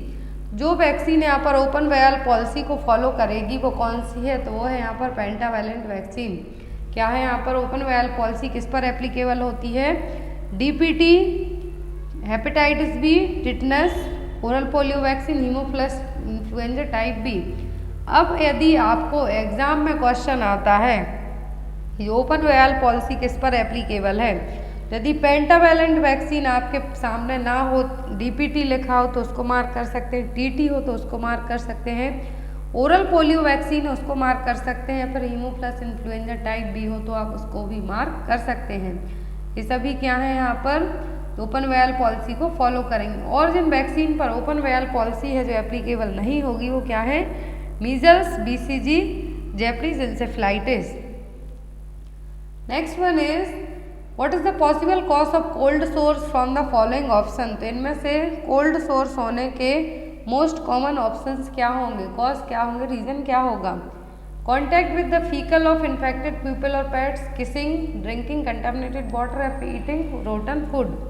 तो कोल्ड सोर्स है, कोल्ड सोर्स किसके थ्रू होता है, HSV वायरस से। तो यहाँ पर हर्पीस सिम्प्लेक्स वायरस से जो कोल्ड सोर्स होगा तो ये जनरली कैसे होगा, डायरेक्ट किसिंग करने से। इस तरीके से आपके लिप्स के यहाँ पर, फेस के यहाँ पर क्या होंगे आपको देखने को मिलेंगे। तो किससे होगा, हर्पीस सिम्प्लेक्स वायरस से। और इसका मोस्ट कॉमन कॉज क्या है, वो है kissing. Next one is oedema is the sign of which of the following nutritional disorder. तो एडिमा किस न्यूट्रिशनल डिसऑर्डर में देखने को मिलेगा, न्यूट्रिशनल ड्वार्फिज्म, मरासमस, क्वासियोरकर, या फिर ओवरवेट। तो जो न्यूट्रिशनल डिसऑर्डर कहा है वो कौन सा है जिसमें एडिमा देखने को मिलेगा, तो वो है यहाँ पर क्वासियोरकर। क्या है, kwashiorkor. Next one is the term of labour dystocia refers to a situation when there is slow और नो प्रोग्रेस इन लेबर। तो टर्म डिस्टोकिया वर्ड यूज किया जाता है तब लेबर में कोई भी प्रोग्रेस ना हो, ना ही कोई डायलिटेशन देखने को मिल रहा है, तब हम इसको क्या कहेंगे, abnormal labour, normal labour, functional labour, या फिर ऑपरेटिव लेबर। तो इस तरीके की डिस्टोकिया का मतलब होता है एबनॉर्मलिटी। डिस वर्ड यूज हो, दैट मीन्स कुछ भी एबनॉर्मल हो सकता है, डिसफंक्शनल हो सकता है, तब यहाँ पर डिस्टोकिया वर्ड यूज किया गया है। तो इसका आंसर क्या होगा, एबनॉर्मल लेबर। या तो फर्स्ट स्टेज में दिक्कत होगी, सेकेंड में, या फिर थर्ड स्टेज में। Next one is following are the dimension of health except. तो सभी हेल्थ के डायमेंशन है किसी एक को छोड़कर, फिजिकल, मेंटल, सोशल, या फिर होलिस्टिक। तो कौन कौन से हैं, physical, mental, social, spiritual, but जो यहाँ पर नहीं है वो कौन सा है, तो वो holistic dimension. Physical, emotional, social, spiritual, intellectual क्या है, डायमेंशन है, लेकिन जो नहीं है वो क्या है, holistic dimension. Next one is which one is the grass root level health worker. तो grass root level health worker का मतलब है जो लोग हेल्थ केयर सिस्टम में गांव लेवल से ही काम करना स्टार्ट करते हैं। ऐसा नहीं कि डायरेक्ट शहरी क्षेत्र में, गांव लेवल से भी काम स्टार्ट होता है। तो वो क्या है, ऑप्शन में village health guide, doctor, anganwadi worker, both थे एंड सी। यहाँ पर जो आपका राइट आंसर है वो क्या होगा, तो वो होगा यहाँ पर बोथ थे एंड सी। जो विलेज हेल्थ गाइड है और आंगनबाड़ी वर्कर्स हैं, दोनों क्या करते हैं, ग्रॉस रूट लेवल वर्कर्स हैं। विलेज हेल्थ गाइड, लोकल दाई, आंगनबाड़ी वर्कर और आशाएं। उसे आशा का फुल फॉर्म हरियाणा CHO में आया था, accredited social health activist. Next one is in India which of the following is the first referral unit. तो भारत की पहली रेफरल यूनिट किसको माना जाता है, सब सेंटर को, प्राइमरी हेल्थ सेंटर को, कम्युनिटी हेल्थ सेंटर को, या फिर रीजनल हॉस्पिटल को। जो फर्स्ट रेफरल यूनिट है इंडिया में क्या मानी जाती है, CHC और कम्युनिटी हेल्थ सेंटर। क्या होता है, CHC और community health centre. Next one is mycobacterium tuberculosis in vibrio cholera were identified by. तो विब्रियो कोलेरा और माइकोबैक्टीरियम ट्यूबरक्लोसिस जो बैक्टीरिया है इनकी खोज कब की गई थी, और किस सन में हुई थी, von Helmholtz 1843, Robert Koch 1843-1910, Louis Pasteur, या फिर वॉन ल्यूवेनहॉग। तो जो माइकोबैक्टीरियम ट्यूबरक्लोसिस और विब्रियो कोलेरा नाम के दोनों बैक्टीरिया थे, इनकी खोज की थी रॉबर्ट कोच ने 1843 से 1910 के बीच में। Next one is inactivated polio vaccine is known as. Inactivated polio vaccine का दूसरा नाम क्या है, साल, 7, बोथ, या फिर नन ऑफ द अबव। तो इनएक्टिवेटेड पोलियो वैक्सीन है, इसका नाम क्या है यहाँ पर, साल। और जो ओरल पोलियो OP भी है क्या है, 7। नाम याद रखें, इनएक्टिवेटेड पोलियो पूछते हैं तो साल, और यदि पोलियो ओरल पोलियो वैक्सीन पूछते हैं तो 7। Next one is grey baby syndrome seen in infants characterised by progressive abdominal distension, pallor, cyanosis and vasomotor collapse 3 to 4 days और एसोसिएटेड विथ यूज्ड ऑफ। यदि बच्चे का एब्डोमिनल डिस्टेंशन हो, बच्चा पेलर हो, साइनोसिस हो, वैसोमोटर कोलैप्स 3 to 4 days हो गए हो इस कंडीशन के लिए, तो किस मेडिसिन के कारण होगा? सल्फाडाइजिन, क्लिंडामाइसिन, क्लोराम्फेनिकोल या फिर वैंकोमाइसिन। तो ये किसके थ्रू होता है? तो ये होगा सभी क्लोराम्फेनिकोल के थ्रू। रेड सिंड्रोम पूछते हैं तो वैंकोमाइसिन, ग्रे बेबी सिंड्रोम पूछते हैं तो chloramphenicol. Next one is red man syndrome. तो मैंने जस्ट अभी बताया कि रेड मैन सिंड्रोम किससे रिलेट करता है? वैंकोमाइसिन से। किससे? वैंकोमाइसिन से। Next one is which of the following is observed as anti malaria month. तो इनमें से क्या है जो एंटी मलेरिया मंथ के तौर पे सेलिब्रेट किया जाता है? दिसंबर, मई, जनवरी या फिर जून। तो हर साल एंटी मलेरिया मंथ कब मनाते हैं? जून में, क्योंकि इसी टाइम पर सबसे ज़्यादा मच्छर हैं जो ब्रीडिंग करते हैं, तो इसी मंथ को क्या मनाया जाता है? Anti malaria month. Next one is in which 5 year plan Asha was introduce. तो आशा वर्कर किस पंचवर्षीय योजना में लाई गई थी? 8th 5 year plan, 9th 5 year plan, 10th 5 year plan या फिर 11th 5 ईयर प्लान। तो जो आशा वर्कर हैं किस प्रोग्राम के तहत किस पंचवर्षीय योजना में लाई गई थी? तो 11th पंचवर्षीय योजना में 2007 से जो कि 2012 का जो टाइम ड्यूरेशन रहा है। तो यहाँ पर जो लास्ट पंचवर्षीय योजना थी उसके बाद आया था नीति आयोग। तो यहाँ पर जो 11वीं पंचवर्षीय योजना है उसमें किसको लाया गया था? आशा वर्कर को इंट्रोड्यूस करवाया गया था। यहाँ पर all of the following vaccine are given at the time of birth except. तो ये क्वेश्चन आपको पता है कि at the time of birth 3 vaccine दी जाती हैं। Oral polio vaccine, hepatitis B vaccine, BCG vaccine नहीं दी जाती है। वो कौन सी? वो है हेपेटाइटिस ए वैक्सीन। अब यहाँ पर जब बात इन वैक्सीन्स की हो रही है तो बीसीजी दी जाती है किसके लिए? ट्यूबरक्लोसिस से प्रिवेंट करने के लिए, और 1 ईयर की एज तक ही दे सकते हैं। और यहाँ पर जो हेपेटाइटिस बी है सभी हेल्थ केयर वर्कर्स को लगवाना कंपलसरी होता है, क्योंकि ये सबसे ज़्यादा हॉस्पिटल से है जो ट्रांसमिट आपको है जो मिल सकता है, इसीलिए यहाँ पर इसको दिया जाता है। नेक्स्ट है यहाँ पर during active management of labour injection ergometrine is contraindicated in which of the following condition. तो कौन से केस में अर्गोमेट्रिन है जो कॉन्ट्राइंडिकेट रहेगा? सब में दिया जाएगा किसी एक केस को छोड़कर। ऑप्शन में प्रोलॉन्ग्ड लेबर, जब लेबर कितना हो जाए, जो लेबर पेन है मोर देन 18 आवर्स से first second stage more than 18 hours से ज़्यादा हो जाए हम इसको क्या कहेंगे? Prolong labour. Severe eclampsia, primi gravida या फिर नन ऑफ द अबव। तो किस केस में अर्गोमेट्रिन कॉन्ट्राइंडिकेट होगा? तो वो होगा यहाँ पर सीवियर एक्लेम्सिया में। क्या होगा? एक्लेम्सिया और सीवियर एक्लेम्सिया में अनकंट्रोल्ड हाइपरटेंशन की सिचुएशन है, जिसमें क्या किया जाएगा कि जो अर्गोमेट्रिन है इसको क्या किया जाएगा? कॉन्ट्राइंडिकेट रखा जाएगा।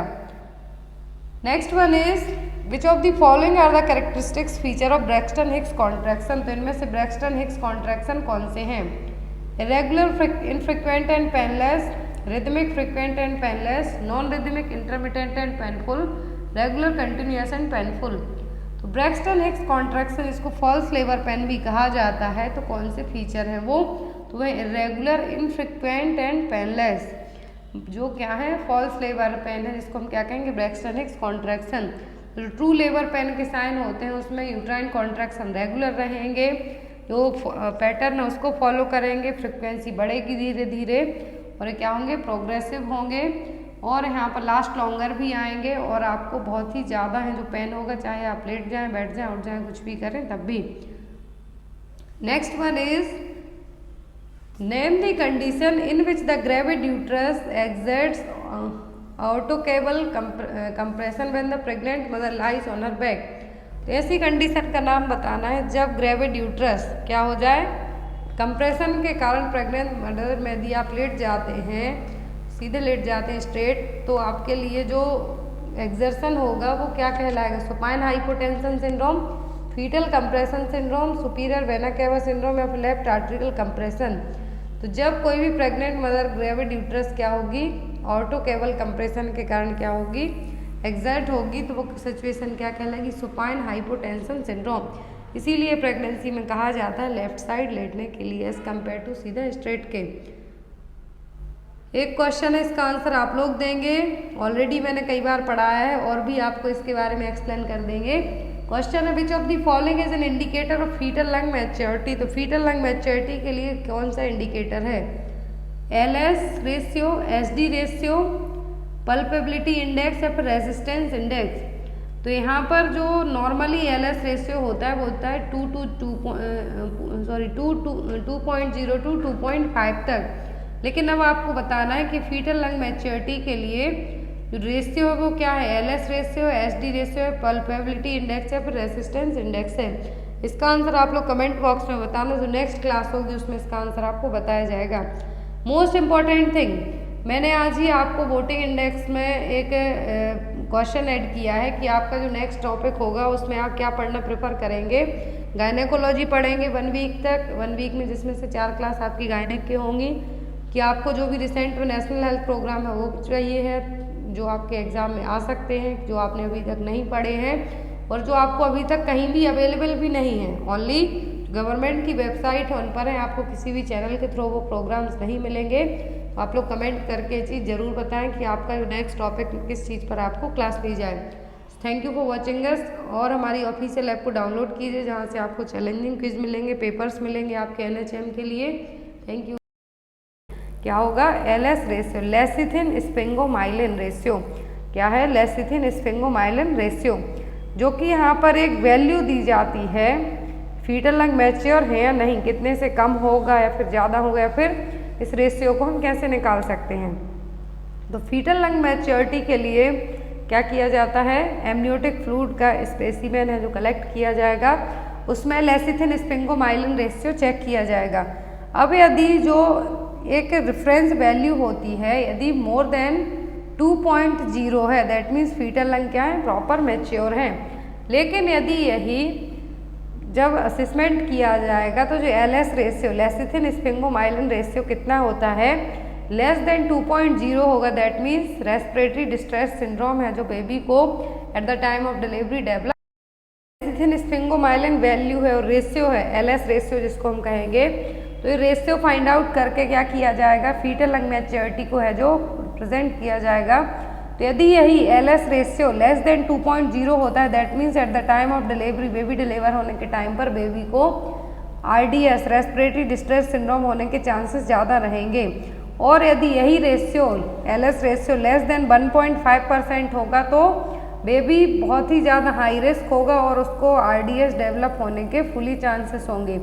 लेकिन यदि जो मदर डायबिटिक हैं, क्या हैं, babies of diabetic mother can develop RDS with LS ratio more than 2.0। तो यहाँ पर आपको 2 चीज़ें याद रखनी है। यदि क्वेश्चन आपको आता है कि मदर डायबिटिक है और RDS बेबी होते हैं तब LS रेशियो कितना होगा, मोर देन 2.0, और जो एक्चुअल जो रेफरेंस इंटरवल होता है LS रेशियो का कितना होता है, नॉर्मली मोर देन 2.0, जिसमें फीटल लंग मैच्योरिटी है जो इंडिकेट की जाएगी।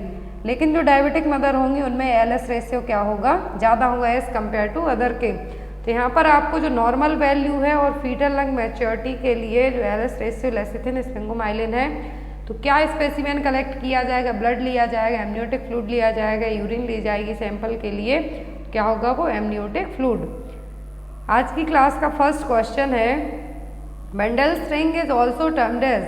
तो बेंडेल्स रिंग का दूसरा नाम क्या है, ऑप्शन में pathologic retraction ring, physiological retraction ring, constriction ring या फिर कॉन्ट्रैक्शन रिंग।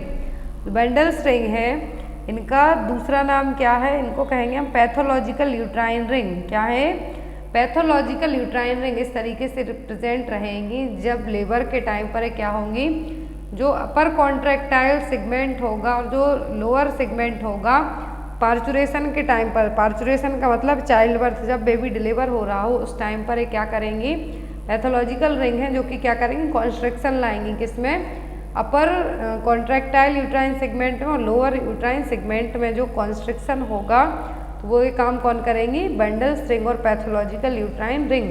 और ये कब अपना सबसे ज़्यादा काम करेंगी, पार्चुरेशन के टाइम पर, ड्यूरिंग द चाइल्ड बर्थ और पार्चुरेशन। पार्चुरेशन का मतलब यदि एग्जाम में आपसे पूछा जाता है तो इसका मतलब क्या है, चाइल्ड बर्थ। तो प्रोसेस है चाइल्ड बर्थ की, उसको हम क्या कहेंगे, parturition. Next one is lochia alba consist of. तो लोचिया अल्वा में क्या क्या रहेगा, wound, exudate and mucus from the cervix, plenty of decidual cells, leucocytes, mucus epithelial cells and micro organism, fetal membrane, vernix caseosa, lanugo and meconium, या फिर only leukocytes.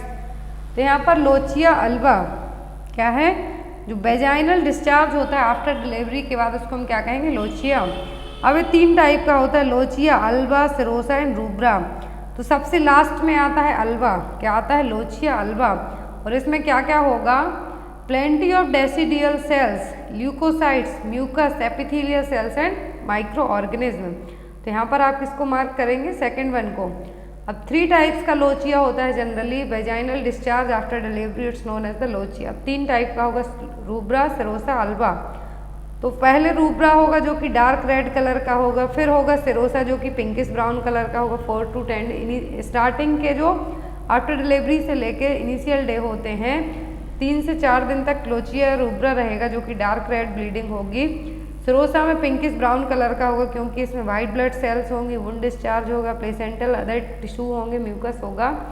Lochia Alva yellow colour का होगा जिसमें क्या होंगी, डेसिडियल sales होंगी, mucus होगा, white blood cells होंगी और एपिथेलियल सेल्स रहेंगी। तो यहाँ पर आपका जो करेक्ट आंसर है वो क्या आया है, इसीलिए plenty of decidual cells, leucocytes, mucus, epithelial cells and micro organism. तो सभी किसमें होंगे, लोचिया। हम ऑलरेडी एक नहीं एटलीस्ट 100 टाइम से ज़्यादा बार पढ़ चुके हैं। लोचिया क्या है यदि पूछते हैं तो vaginal discharge after the delivery. यदि आपको एग्जाम में आता है कि विदाउट डिलीवरी के जो वाइट कलर का डिस्चार्ज होता है वो कहलाता है ल्यूकोरिया। आपको ये छोटे छोटे टर्म्स याद रखना है। तो लोचिया 3 टाइप का होता है, रूब्रा, सेरोसा, अल्वा। आप इसको RSS के नाम से भी याद रख सकते हैं यदि आपको रूब्रा, सेरोसा, अल्वा में कन्फ्यूजन है। RSA, rubra, serosa and alba. Next है यहाँ पर the mechanism by which lactation cause amenorrhoea and involution is. तो कौन सी मैकेनिज्म है या फिर कौन सा हार्मोनल लेवल है जिसके कारण लैक्टेशन के कारण जब बच्चे ब्रेस्ट फीड करते हैं, बेबी ब्रेस्ट फीड करते हैं तो एमनोरिया पीरियड्स स्टॉप रहेंगे और एनवोल्यूशन दैट मीन्स ओवुलेशन की प्रोसेस नहीं होगी। ऑप्शन में increase prolactin level, LH surge, increase GnRH secretion या फिर हाइपर एस्ट्रोजेनिक स्टेट। तो सबको पता है कि जो प्रोलैक्टिन है और ऑक्सीटोसिन है 2 हार्मोन हेल्प करते हैं मिल्क इजेक्शन और प्रोडक्शन में। मिल्क प्रोडक्शन में कौन हेल्प करता है, प्रोलैक्टिन, इजेक्शन में ऑक्सीटोसिन। तो यहाँ पर कहा है कि कौन सी मैकेनिज्म होगी जिसके कारण लैक्टेशन जो ब्रेस्ट फीडिंग मदर्स होती हैं उनमें amenorrhoea that means periods time पर नहीं आएंगे, रेगुलर होंगे या फिर स्टॉप रहेंगे, और एनवोल्यूशन तो जो एनवोल्यूशन की प्रोसेस है वो भी नहीं होगी। तो यहाँ पर क्या है, वो है प्रोलैक्टिन लेवल का बढ़ना। क्या है, इंक्रीज द प्रोलैक्टिन लेवल। यहाँ पर अब एक इमेज दी हुई है जिससे आप इसको इजीली समझ सकते हैं। तो प्रोलैक्टिन लेवल बढ़ेगा जब बच्चे ब्रेस्ट फीड करते हैं। तो प्रोलैक्टिन लेवल बढ़ने के कारण क्या होगा, एमनोरिया रहेगा और एनवोल्यूशन मतलब ओव्यूलेशन की प्रोसेस नहीं होगी, एग का फॉर्मेशन नहीं होगा। तो elevated prolactin level and reduction of gonadotropin releasing hormone from the hypothalamus during lactation. क्या होगा, प्रोलैक्टिन का लेवल बढ़ रहा है और गोनेडोट्रोपिन रिलीजिंग हार्मोन का लेवल क्या हो रहा है, कम हो रहा है हाइपोथैलेमस में, जिसके कारण क्या होगा, लैक्टेशन क्या करेगा, ओव्यूलेशन को सप्रेस करेगा। और इसी टाइम पर ल्यूटिनाइजिंग हार्मोन का जो रिलीज है वो भी कम होगा, जिससे फॉलिकुलर मैच्योरेशन को इनहिबिट और स्टॉप किया जाएगा। तो जनरली जो ओव्यूलेशन है और जो एमनोरिया है लैक्टेटिंग मदर में जनरली 6 मंथ तक होता है। एक रेंज रखी जाती है नर्सिंग मदर में 6 मंथ तक, लेकिन ये डिफ़र करता है अलग अलग फीमेल पर। तो यहाँ पर आपका हार्मोनल लेवल पर ये चीज़ें बहुत ज़्यादा डिपेंड करेंगी। तो लैक्टेशनल मेथड में मेन रीज़न है इसका एमनोरिया और एनवोल्यूशन का, वो क्या है, प्रोलैक्टिन लेवल का बढ़ना। Next one is the protective mechanism against thrombus during early weeks of postpartum is. तो कौन सी प्रोटेक्टिव मैकेनिज्म है जिसके कारण हम आफ्टर डिलीवरी पोस्टपार्टम पीरियड में अर्ली वीक में थ्रोम्बस फॉर्मेशन को रोक सकते हैं। Persistent of hyper coagulable state in the first 48 hour, the increase in fibrinolytic activity after delivery, the increase in platelet adhesiveness between 4 and 10 postpartum day, and increase in platelet count in the first 48 hour postpartum। Question है कि protective mechanism क्या है जो PPH mother होंगी, postpartum mother होंगी, early week में उनमें thrombus clot formation को हम रोक सकते हैं।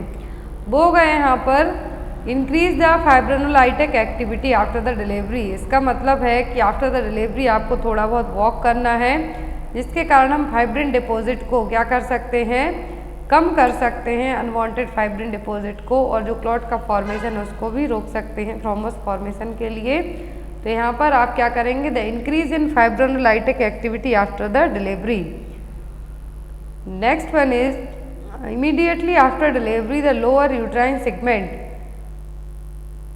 तो डिलीवरी के तुरंत बाद जो लोअर यूट्राइन सेगमेंट है वो कैसा होगा, becomes firm and elastic, progressively unfold from above downward, hypertrophies and elongates, becomes a thin, flabby and collapsed structure।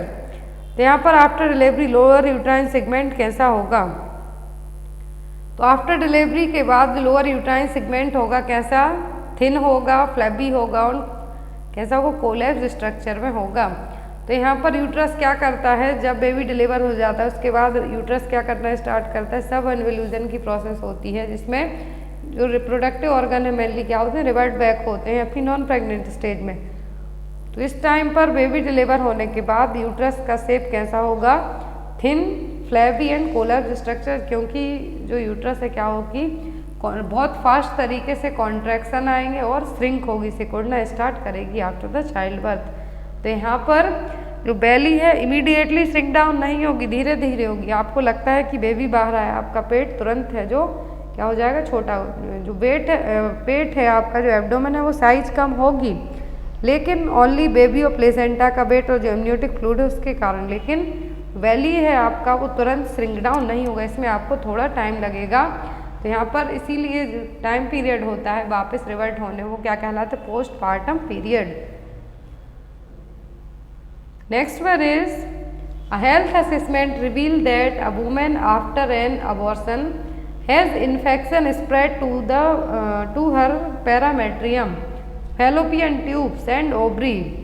Which of the following documentation of this finding made by a nurse will be considered correct? तो अब यहाँ पर आपसे grade पूछा है, यदि किसी women ने घर पर ही अपना अबॉर्शन कर लिया, हॉस्पिटल में किया, लेकिन आफ्टर द अबॉर्शन उसको इन्फेक्शन स्प्रेड आउट हुआ पैरामेट्रियम में, फैलोपियन ट्यूब में और ओवरीज में, तो इनमें से सही पॉइंट कौन सा होगा, क्या डॉक्यूमेंटेशन आप बनाएंगे।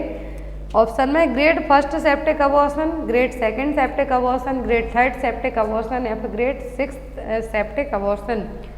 तो जब इन्फेक्शन स्प्रेड आउट हो रहा है पैरामेट्रियम, फैलोपियन ट्यूब और ओवरी में, तो कौन सा ग्रेड होगा, ग्रेड सेकंड सेप्टिक अबॉर्शन। यदि यही अबॉर्शन अबॉर्शन है जो इन्फेक्टिव अबॉर्शन है, सेप्टिक अबॉर्शन है, तो ग्रेड फर्स्ट कंसीडर किया जाता जब ओनली यूट्रस को ही ये अफेक्ट करता। सेकंड ग्रेड में क्या होगा, ये जो यूट्रस है, पैरामेट्रियम प्लेयर है, ट्यूब है, ओवरी है, पेल्विक पेरिटोनियम, इसको अफेक्ट करता है, इन्फेक्शन स्प्रेड आउट होगा तो सेकंड में आएगा। थर्ड ग्रेड में generally peritonitis, endotoxic shock, jaundice, acute renal failure, other organ को भी ये क्या कर लेगा, स्प्रेड आउट होगा जो इन्फेक्शन, वो क्या कहलाएगा, ग्रेड थर्ड। यदि फर्स्ट पूछें तो direct only uterus, localised only to uterus. Second में जो अदर रिप्रोडक्टिव ऑर्गन है उनको अफेक्ट करेगा। थर्ड में अदर देन रिप्रोडक्टिव ऑर्गन को अफेक्ट करता है, तो क्या है, grade third. Next one is which of the following term is used for defining the relationship of a reference point on the presenting part two the various quadrant of the pelvis. तो यहाँ पर कौन सा term use किया जाएगा, कौन सा term use किया जाएगा जो कि रेफरेंस पॉइंट होगा प्रेजेंटिंग पार्ट से लेके पेल्विस के क्वाड्रेंट तक के लिए। प्रेजेंटेशन, पोजीशन, एटीट्यूड या फिर लाई, क्या पार्ट होगा जो पेल्विस क्वाड्रेंट से लेके बेबी का जो प्रेजेंटिंग पार्ट होगा उसके बीच के रिलेशन को हम क्या कहेंगे, वो कहलाएगा प्रेजेंटेशन। ये देखिए यहाँ पर क्या कहलाएगा, प्रेजेंटेशन। जो नॉर्मल प्रेजेंटेशन होता है वो कैसा होता है, सिफेलिक प्रेजेंटेशन, वर्टिक्स प्रेजेंटेशन। अब यदि कॉमन लाई पूछते हैं तो लाई क्या है, long axis of the fetus to the long axis of the mother pelvis, पे क्या है, लाई। जनरली तीन टाइप की होती है, लॉन्गिट्यूडनल जो कि नॉर्मल है, फिर होती है ट्रांसवर्स जिसमें मल्टीपेराइटी, प्लेसेंटल प्रीवियर, हाइड्रोमनियस और यूट्राइन एनोमलीज में दे होगा। ऑब्लिक में बेबी कैसा होगा, सीधा जो ऑब्लिक लाई होगी उसमें बेबी या तो लॉन्गिट्यूडनल हो सकता है या फिर ट्रांसवर्स हो सकता है। तो यहाँ पर हम चेक कैसे कर सकते हैं, तो अल्ट्रासोनोग्राफी और एक्सरे की टेक्निक से हम क्या कर सकते हैं, फाइंड आउट कर सकते हैं फीटल लाई। यदि कॉमन प्रेजेंटेशन पोजीशन पूछे तो वर्टेक्स एंड सेफेलिक, और यदि आपसे कॉमन लाई पूछे तो क्या है, longitudinal lie. Next one is continuation of pregnancy beyond 2 weeks, total 42 weeks of EDD is known as. यदि आपको एस्टिमेटेड डेट ऑफ डिलीवरी दी हुई है, नेगल्स रूल के अकॉर्डिंग ईडीडी जनरली दी जाती है, तो उसके अकॉर्डिंग 2 वीक ज़्यादा हो गए हैं आपकी प्रेगनेंसी को, तो क्या टर्म यूज़ किया जाएगा, pre term, post term, precipitate या फिर स्मॉल फॉर डेट। तो यहाँ पर जो प्रेगनेंसी 2 वीक और ज़्यादा हो गए हों, 42 वीक्स से भी ज़्यादा की हो गई हो, तो वो क्या कहलाएगी, वो कहलाएगी पोस्ट टर्म प्रेगनेंसी। क्या कहलाएगी, post term pregnancy. Full term pregnancy generally 9 month और 38 वीक की, जनरली इसको 37 वीक है जो कंसीडर किया जाता है। और जो ईडीडी है, एक्सपेक्टेड डेट ऑफ डिलीवरी, इसको नेगल्स फार्मूला से इजीली कैलकुलेट किया जाता है। यदि ड्यूरेशन पूछते हैं नॉर्मल प्रेगनेंसी का तो 280 दिन, और यदि वीक्स में पूछें तो 40 वीक्स, और यदि ये एक्सटेंड होता है तो क्या है, post term pregnancy. Before 37 week के होता है तो प्री टर्म प्रेगनेंसी। और यहाँ पर आपके लिए फिर आता है बेबी का वेट, तो वेट पर डिपेंड करेगा, LBW है कि very low birth weight babies हैं। तो यहाँ पर नॉर्मल प्रेगनेंसी 280 दिन की होगी, यदि इससे ज़्यादा जाती है तब भी हम इसको पोस्ट टर्म प्रेगनेंसी कंसीडर करेंगे। नेक्स्ट यहाँ पर जो टॉपिक है पोस्ट टर्म प्रेगनेंसी के साइन, यदि एग्जाम में आता है कि 42 वीक से ज़्यादा की प्रेग्नेंट मदर है, बेबी डिलीवर होगा तो क्या साइन होंगे, बर्निक सेजोसा नहीं होगा, पूरा एमनियोटिक फ्लूइड में ही झट जाएगा, प्लेसेंटल कैल्सिफिकेशन देखने को नहीं मिलेगा, स्केंटी सेफ्रॉन कलर्ड मेकोनियम होगा, और ओलिगोहाइड्रोमनियोस होगा क्योंकि बेबी क्या हो गया, पोस्टम। ओवरग्रोन नेल्स आपको बड़े हुए देखने को मिलेंगे, wrinkled skin of newborn, skin fold thickness देखने को नहीं मिलेंगे ज़्यादा। तो यहाँ पर आपका जो आंसर था वो क्या आया था, पोस्ट टर्म प्रेगनेंसी, जब प्रेगनेंसी 42 वीक से ज़्यादा की हो जाती है। प्रेसिपिटेट लेबर जब कंसीडर किया जाता है चाइल्ड बर्थ के टाइम पर, जिसको हम रैपिड लेबर भी कहेंगे, जो कि फर्स्ट और second stage less than 2 hour की हो जाती हैं। तो यहाँ पर आपका जो आंसर आएगा, यदि प्रेसिपिटेट पूछें तो इसमें 4 स्टेज होती हैं। तो फर्स्ट और second stage less than 2 hour की हो जाती है, तो हम इसको क्या कहेंगे, precipitate labour. In which stage of labour episiotomy is performed, तो एपिजियोटॉमी और पेरिनियोटॉमी किस स्टेज में की जाती है, तो जब बेबी का हेड क्या हो, क्राउनिंग हो जाए, उस टाइम पर क्या किया जाता है, एपिजियोटॉमी की जाती है। तो कौन सी स्टेज होगी, फर्स्ट, सेकंड, थर्ड, फोर्थ, तो जो स्टेज होगी वो कौन सी होगी, वो होगी सेकंड स्टेज ऑफ लेबर, जिस टाइम पर एपिजियोटॉमी और पेरिनियोटॉमी की जाती है। जनरली एक कट लगाया जाता है आपका वेजाइना और एनस के बीच में। Next one is all are the sign and symptom of PPH except, postpartum haemorrhage के सभी साइन है किसी एक को छोड़कर, decreased BP, increased heart rate, uncontrolled bleeding, सभी साइन है किसी एक को छोड़कर। तो जो PPH की सिचुएशन है, इसमें आपका ब्लड प्रेशर नहीं बढ़ेगा बल्कि क्या होगा, कम होगा। जब blood loss more than 500 ml से भी ज़्यादा हो जाएगा, तब उसको क्या कहेंगे, प्राइमरी PPH, और वो भी विद इन 24 आवर में। लेकिन जब यदि प्लेसेंटल एक्सपल्सन के बाद से लेके 24 आवर से 6 वीक तक की डिलीवरी जो पोस्टपार्टम हेमरेज होगा, उसको हम क्या कहेंगे, secondary PPH। Normal delivery vaginal में क्या माना जाता है, 500 ml से ज़्यादा, और जो सिजेरियन सेक्शन होते हैं उनमें 1000 ml से ज़्यादा। यहाँ पर यदि कॉज आते हैं एग्जाम में, तो uterine atony, laceration and inversion of uterus से क्या है, कॉज है। मोस्ट कॉमन कॉज होता है यूट्राइन अटोनी। अब 4 T याद रखना है, tone, tissue, trauma, thrombin. Tone का मतलब है यूट्राइन अटोनिसिटी, टिश्यू का मतलब रिटेंड प्लेसेंटा, जो कि मोस्ट कॉमन कॉज है सेकेंडरी PPH के लिए। प्राइमरी के लिए पूछे तो यूट्राइन अटोनिसिटी, और सेकेंडरी के लिए पूछे तो रिटेंड प्लेसेंटा। फिर आता है ट्रॉमा, तो ट्रॉमा कुछ भी, trauma genital tract, inverted uterus, कुछ भी ट्रॉमा हो सकता है। और लास्ट है थ्रोम्बिन, तो DIVC और कोआगुलोपैथी, जो कि क्या है, मोस्ट कॉमन रीजन है किसके लिए, PPH के लिए। तो यहाँ पर आपका आंसर क्या होगा कि इंक्रीज्ड द ब्लड प्रेशर, क्योंकि जो PPH की सिचुएशन है इसमें ब्लड प्रेशर कभी भी नहीं बढ़ेगा। नेक्स्ट है यहाँ पर PPH का ट्रीटमेंट, तो ऑक्सीटोसिन दिया जाएगा, IV दिया जाएगा मिथार्जिन, बाईमैनुअल मसाज की जाएगी यूट्रस की। Next one is if a women has got not begun to menstruate till 16 year of age, it's known as. तो यदि कोई फीमेल 16 साल की एज तक उसके मेंस्ट्रुएशन एक भी बार कभी बार नहीं आए तो उसको हम क्या कहेंगे? Primary amenorrhoea, secondary amenorrhoea, dysmenorrhoea, फिर पॉलीमेनोरेजिया। कोई वुमेन यदि 16 साल तक की एज हो गई है और उसके अभी तक पीरियड्स नहीं आए हैं, मेंस्ट्रुएशन नहीं हुआ है, हम उसको क्या कहेंगे? Primary amenorrhoea. क्या कहेंगे? Primary amenorrhoea. और जब यदि मेंसेस क्या हो जाए, 6 मंथ के लिए एब्सेंट हो जाए, जो रेगुलर साइकिल किसी की मान लीजिए जनवरी से जून तक कंटिन्यू मेंस्ट्रुएशन साइकिल आई, लेकिन जून से क्या हो गई? डिस्टर्ब हो गई, 1 महीने आई, 2 महीने नहीं आई, फिर से आ जाती है, तो उसको क्या कहेंगे? Secondary amenorrhoea. यहाँ पर कुछ मेंस्ट्रुअल डिसऑर्डर को लेके, ओलिगोमेनोरिया दैट मीन्स जो इंटरवल है जनरली 5 डेज का होता है, यदि ये 30 डेज का होता है, 28 डेज का, अलग अलग फीमेल्स की अलग अलग मेंस्ट्रुएशन साइकिल होती है, तो ओलिगोमेनोरिया को तब कंसीडर किया जाएगा जब जो इंटरवल एवरी 28 डेज में मंथली साइकिल है वो कब आए? 35 डेज से ज़्यादा में आए। पॉली में लेस देन 21 डेज में। मेट्रोरेजिया में बहुत ज़्यादा जो रेगुलर इंटरवल है उसमें बहुत ज़्यादा ब्लीडिंग होना। तो यहाँ पर एक क्या है? टर्मिनोलॉजी है जो आपको एग्जाम में आ सकती हैं। नेक्स्ट है यहाँ पर when uterine contraction occurring after 20 week of gestational and before 37 completed week of gestation, it's known as. यदि कॉन्ट्रैक्शन है, यूट्राइन कॉन्ट्रैक्शन 20 वीक की प्रेगनेंसी के बाद, जेस्टेशनल पीरियड के बाद, लेकिन 37 कंप्लीटेड वीक के पहले आते हैं, तो हम उसको क्या कहेंगे? Preterm labour, precipitate labour, postterm pregnancy या फिर none of the above.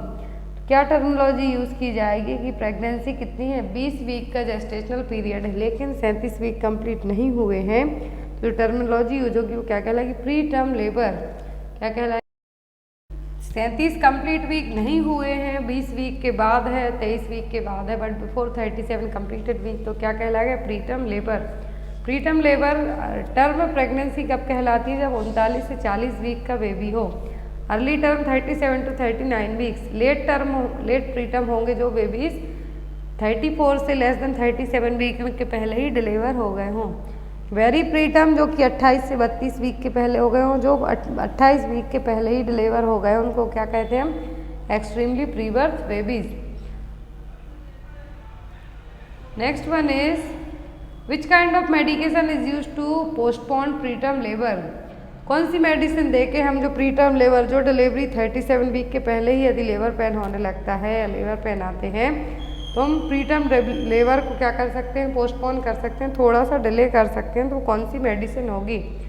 Option में टोकोलाइटिक, ऑक्सीटोसिन, बोथ एंड बी, या फिर नन ऑफ द अबव। तो जो पोस्टपोन प्रीटर्म लेबर को हम करेंगे वो कौन सी मेडिसिन होंगे? टोकोलाइटिक एजेंट। ये क्या करते हैं? जो मसल्स कॉन्ट्रैक्शन उसको क्या करते हैं? इनहिबिट करने का काम करते हैं। तो टोकोलाइटिक्स एजेंट को क्या किया जाता है? प्रेगनेंसी जो प्री टर्म प्रेगनेंसी उनको पोस्ट टर्म बनाने के लिए यूज़ किया जाएगा, फिर थोड़ा सा डिले करने के लिए यूज़ किया जाएगा। Next one is bubbler assessment is used in which priority of pregnancy. तो bubbler assessment period of pregnancy में क्यों यूज़ किया जाता है? एंटीनेटल, इंट्रानेटल, पोस्टनेटल या फिर नन ऑफ द अबव। तो बबलर असेसमेंट किया जाता है कब? प्रेगनेंसी के पीरियड में। तो इसका मतलब क्या है? तो वो postnatal assessment. Breast, uterus, bowlers, bladder, lochia, episiotomy, ये सभी चीज़ें किस में चेक की जाती हैं? बबलर असेसमेंट में। तो यहाँ पर आपका आंसर क्या होगा? पोस्टनेटल प्रेगनेंसी में, after the delivery postmortem period में ब्रेस्ट चेक किए जाएंगे, यूट्रस, बॉवल्स, ब्लैडर, लोचिया और एपिजियोटोमी और सी सेक्शन हुआ है तो वो चेक है जो किया जाएगा, जिसको हम क्या कहते हैं? बबलर असेसमेंट, जो कि किसके लिए हेल्पफुल है? पोस्टर्म प्रेगनेंसी के लिए, सॉरी पोस्टनेटल पीरियड के लिए। Next one is delay cord clamping is contraindicated in. तो डिले कॉर्ड क्लैंपिंग किस केस में कॉन्ट्राइंडिकेट रहेगी? ऑप्शन में baby born to anaemic mother, RH incompatibility, baby birth weight more than 2.8 kg। तो जो यहाँ पर क्लैंपिंग है, डिले कॉर्ड क्लैंपिंग है, इसके क्या कॉन्ट्रा इंडिकेशन होंगे? तो होगा RH इनकम्पैटिबिलिटी। यदि हमने as soon as possible RH incompatibility या फिर कॉर्ड को कट नहीं किया, डिले किया, क्या होने के चांसेस होंगे? RH इनकम्पैटिबिलिटी, क्योंकि जो मदर की एंटीबॉडी है वो फीटस में ट्रांसफ़र हो जाएंगी। तो उसको प्रिवेंट करने के लिए क्या किया जाता है? मदर की जो एंटीबॉडी है बेबी में डिलीवर ना हो पाए तो उसके लिए यहाँ पर क्या माना जाता है? डिले कॉर्ड कटिंग को क्लैंप को है जो कॉन्ट्राइंडिकेट माना जाता है। कॉन्ट्राइंडिकेट का मतलब है कि डिले माना जाता है। ऐसे केस में हमें अर्ली कॉर्ड क्लैंपिंग करना है जिससे मदर की एंटीबॉडी बेबी में ट्रांसफ़र ना हो पाए। Next one is it is defined as the time from the delivery of the placenta through the first few weeks after the delivery. कौन सा टाइम पीरियड है जिसमें प्लेसेंटा की डिलीवरी के बाद के लेके कुछ हफ्ते तक कहलाएंगे? परपीरियम, एंटीनेटल पीरियड, लोच या फिर पायरेक्सिया। क्या टर्म यहाँ पर यूज़ किया जाएगा? तो वो गया यहाँ पर puerperium. 6 week after birth of the baby, 6 हफ्ते होते हैं बेबी डिलीवर होने के बाद के, उसको हम क्या कहते हैं? Puerperium period. अब परपीरियम पायरेक्सिया का मतलब है कि फीवर आ जाएगा। कॉज कुछ भी हो सकता है, यूटीआई हो सकता है, पल्मोनरी इन्फेक्शन हो सकता है, सेप्टिक, पेल्विक, थ्रोम्बस, फ्लेवाइटिस, कुछ भी रीजन है जो इन्फेक्शन के लिए हो सकता है, तो इसको हम क्या कहेंगे? Puerperal pyrexia. Next one is let down reflex is also known as. तो लेट डाउन रिफ्लेक्स का दूसरा नाम क्या है? सकिंग, मिल्क इजेक्शन, रूटलिंग या फिर मिल्क सीक्रेटिंग रिफ्लेक्स। तो जो यहाँ पर आपका राइट आंसर होगा वो क्या होगा? वो होगा milk ejection reflex. Let down reflex को हम क्या कहते हैं? Milk ejection reflex. तो मिल्क इजेक्शन रिफ्लेक्स का प्रोडक्शन कौन करता है? Oxytocin hormone. Next one is how much amount of elemental iron content by 1 tablet of ferrous fumarate. Amount of elemental iron content by 1 tablet of ferrous sulphate. तो ferrous sulphate की जो एक tablet होती है उसमें कितना आयरन होगा? Elemental iron 40 mg, 50 mg, 70 mg या फिर 60 mg। जो एक एलिमेंटल आयरन टैबलेट होती है उसमें कितना आयरन होगा? उसमें होगा टोटल 60 mg आयरन। कितना होगा? 60 mg एलिमेंटल आयरन होगा, जो कि 300 mg फेरस सल्फेट होगा और 180 mg फेरस ट्यूमरेट होगा और 500 mg फेरस ग्लूकोनेट होगा। तो ये इक्विवेलेंट होंगे सभी, लेकिन 60 mg क्या होगा? आयरन की जो टैबलेट होगी एलिमेंटल आयरन उसमें प्रेजेंट होगा। Next one is the failure of uterus to return to its normal sizes. तो यदि यूट्रस वापस अपनी पुरानी साइज में रिवर्ट नहीं होती है तो हम उसको क्या कहेंगे? प्रोट्रूजन, इन्वोल्यूजन, सब इन्वोल्यूजन या फिर एक्सट्रैक्शन। तो क्या टर्मिनोलॉजी यूज़ की जाएगी यदि यूट्रस वापस अपने पुराने शेप में क्या होती है? रिवर्ट नहीं होती है, तो हम क्या टर्मिनोलॉजी यूज़ करेंगे? इन्वोल्यूजन। नेक्स्ट है यहाँ पर के bind is given for a patient with. तो के बाइंड किन पेशेंट को दिया जाएगा?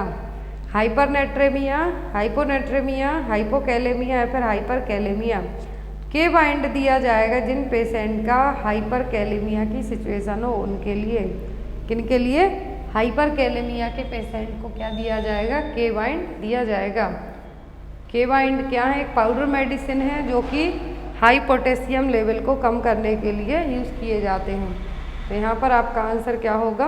के बाइंड के लिए क्या होगा? Hyperkalaemia. Next one is barrel chest is seen in. तो बैरल चेस्ट किस में देखने को मिलेंगी? निमोनिया, लिवर फेलियर, एसाइटिस या फिर एम्फाइसीमा। जो बैरल चेस्ट देखने को मिलेगी एम्फाइसीमा के पेशेंट में देखने को मिलेगी। जो यहाँ पर बैरल चेस्ट का मतलब एंटीरियर पोस्टीरियर डायमीटर चेस्ट का क्या होगा? ज़्यादा होगा, लेकिन शेप है जो आपको कैसा आगे को उठा सा देखने को मिलेगा। तो बैरल चेस्ट किसका एक क्लासिकल साइन है? एम्फाइसीमा का। एम्फाइसीमा क्या है? एक तरीके की COPD है, क्रॉनिक ऑब्स्ट्रक्टिव पल्मोनरी डिसीज है। Next one is urine sample for culture is collected from. तो यदि यूरिन का सैंपल कलेक्ट करते हैं हम तो कौन सा करना चाहिए? First void, last void, mid stream या फिर आइदर फर्स्ट और लास्ट वॉइड यूरिन। तो यदि यूरिन सैंपल कलेक्ट करते हैं हम तो जो क्या होगा आंसर आपका? मिड स्ट्रीम यूरिन सैंपल है जो कलेक्ट करना चाहिए। Next one is when a patient is acquiring infection during low immunity state is known as. जब किसी को इन्फेक्शन आपकी इम्यूनिटी कमजोर होने के कारण होगा तो उस टाइप का इन्फेक्शन क्या कहलाएगा? Cross infection, iatrogenic infection, opportunistic infection या फिर नोजोकोमियल इन्फेक्शन। जब किसी की इम्यूनिटी कम होगी उस टाइम पर यदि आपकी बॉडी में कोई इन्फेक्शन आ जाए तो उसको हम क्या कहते हैं? Opportunistic infection. iatrogenic का मतलब होता है कि आपको किसी डॉक्टर या थेरेपिस्ट के थ्रू मिले इन्फेक्शन, वो कहलाएगा। और जो नोजोकोमियल है वो किससे होगा? हॉस्पिटल से मिलने वाला infection. Next one is which when is used in bypass surgery. तो बाईपास सर्जरी के लिए कौन सी वैन यूज की जाएगी? ग्रेट सेफेनियस, फीमोरल, ब्रैकियल या फिर शॉर्ट सेफेनियस वैन। तो बाईपास सर्जरी के लिए जो वैन यूज होगी उसको हम क्या कहेंगे? Great saphenous vein. Next one is during child intubation administration of succinyl choline can cause bradycardia. Which of the following agent use to overcome this effect. तो यहाँ पर क्वेश्चन है कि सक्सिनाइल कोलिन का एंटीडोट क्या होगा? एड्रेनालिन, लिडोकिन, कैल्शियम ग्लूकोनेट या फिर एट्रोपिन। तो इंट्यूबेशन के टाइम पर जब हम सक्सिनाइल कोलिन देंगे ब्रेडिकार्डिया जो कि कॉज करेगा, क्या है जिससे हम इसको ओवरकम करेंगे? तो वो होगा atropine. Next one is most common cause of neonatal death in India. तो भारत में सबसे ज़्यादा न्यूनेटल डेथ होती है किसके कारण होती है? प्रीमेच्योरिटी, इन्फेक्शन, आरडीएस या फिर हेमरेज। तो जो इंडिया में सबसे कॉमन कॉज है न्यूनेटल डेथ के लिए वो क्या है? प्रीमेच्योरिटी। क्या है? प्रीमेच्योरिटी। और यदि चिल्ड्रंस में पूछे तो क्या है? डायरिया। बट यदि इन्फेंट यहाँ पर पूछा है कि न्यूनेट्स में, न्यूनेट में क्या है? Prematurity. Next one is with the ordinary stethoscope the fetal heart sound can be detected earliest between which week of pregnancy. तो ऑर्डिनरी स्टेथोस्कोप से हम कितने वीक की प्रेगनेंसी में फीटल हार्ट साउंड को सुन सकते हैं और डिटेक्ट कर सकते हैं? 6 to 8 week, 24 to 26 week, 18 to 20 week या फिर 8 to 10 वीक। तो जो ऑर्डिनरी स्टेथोस्कोप होंगे उनसे हम फीटल हार्ट साउंड जनरली 18 से 20 वीक की प्रेगनेंसी में सुन सकते हैं। नेक्स्ट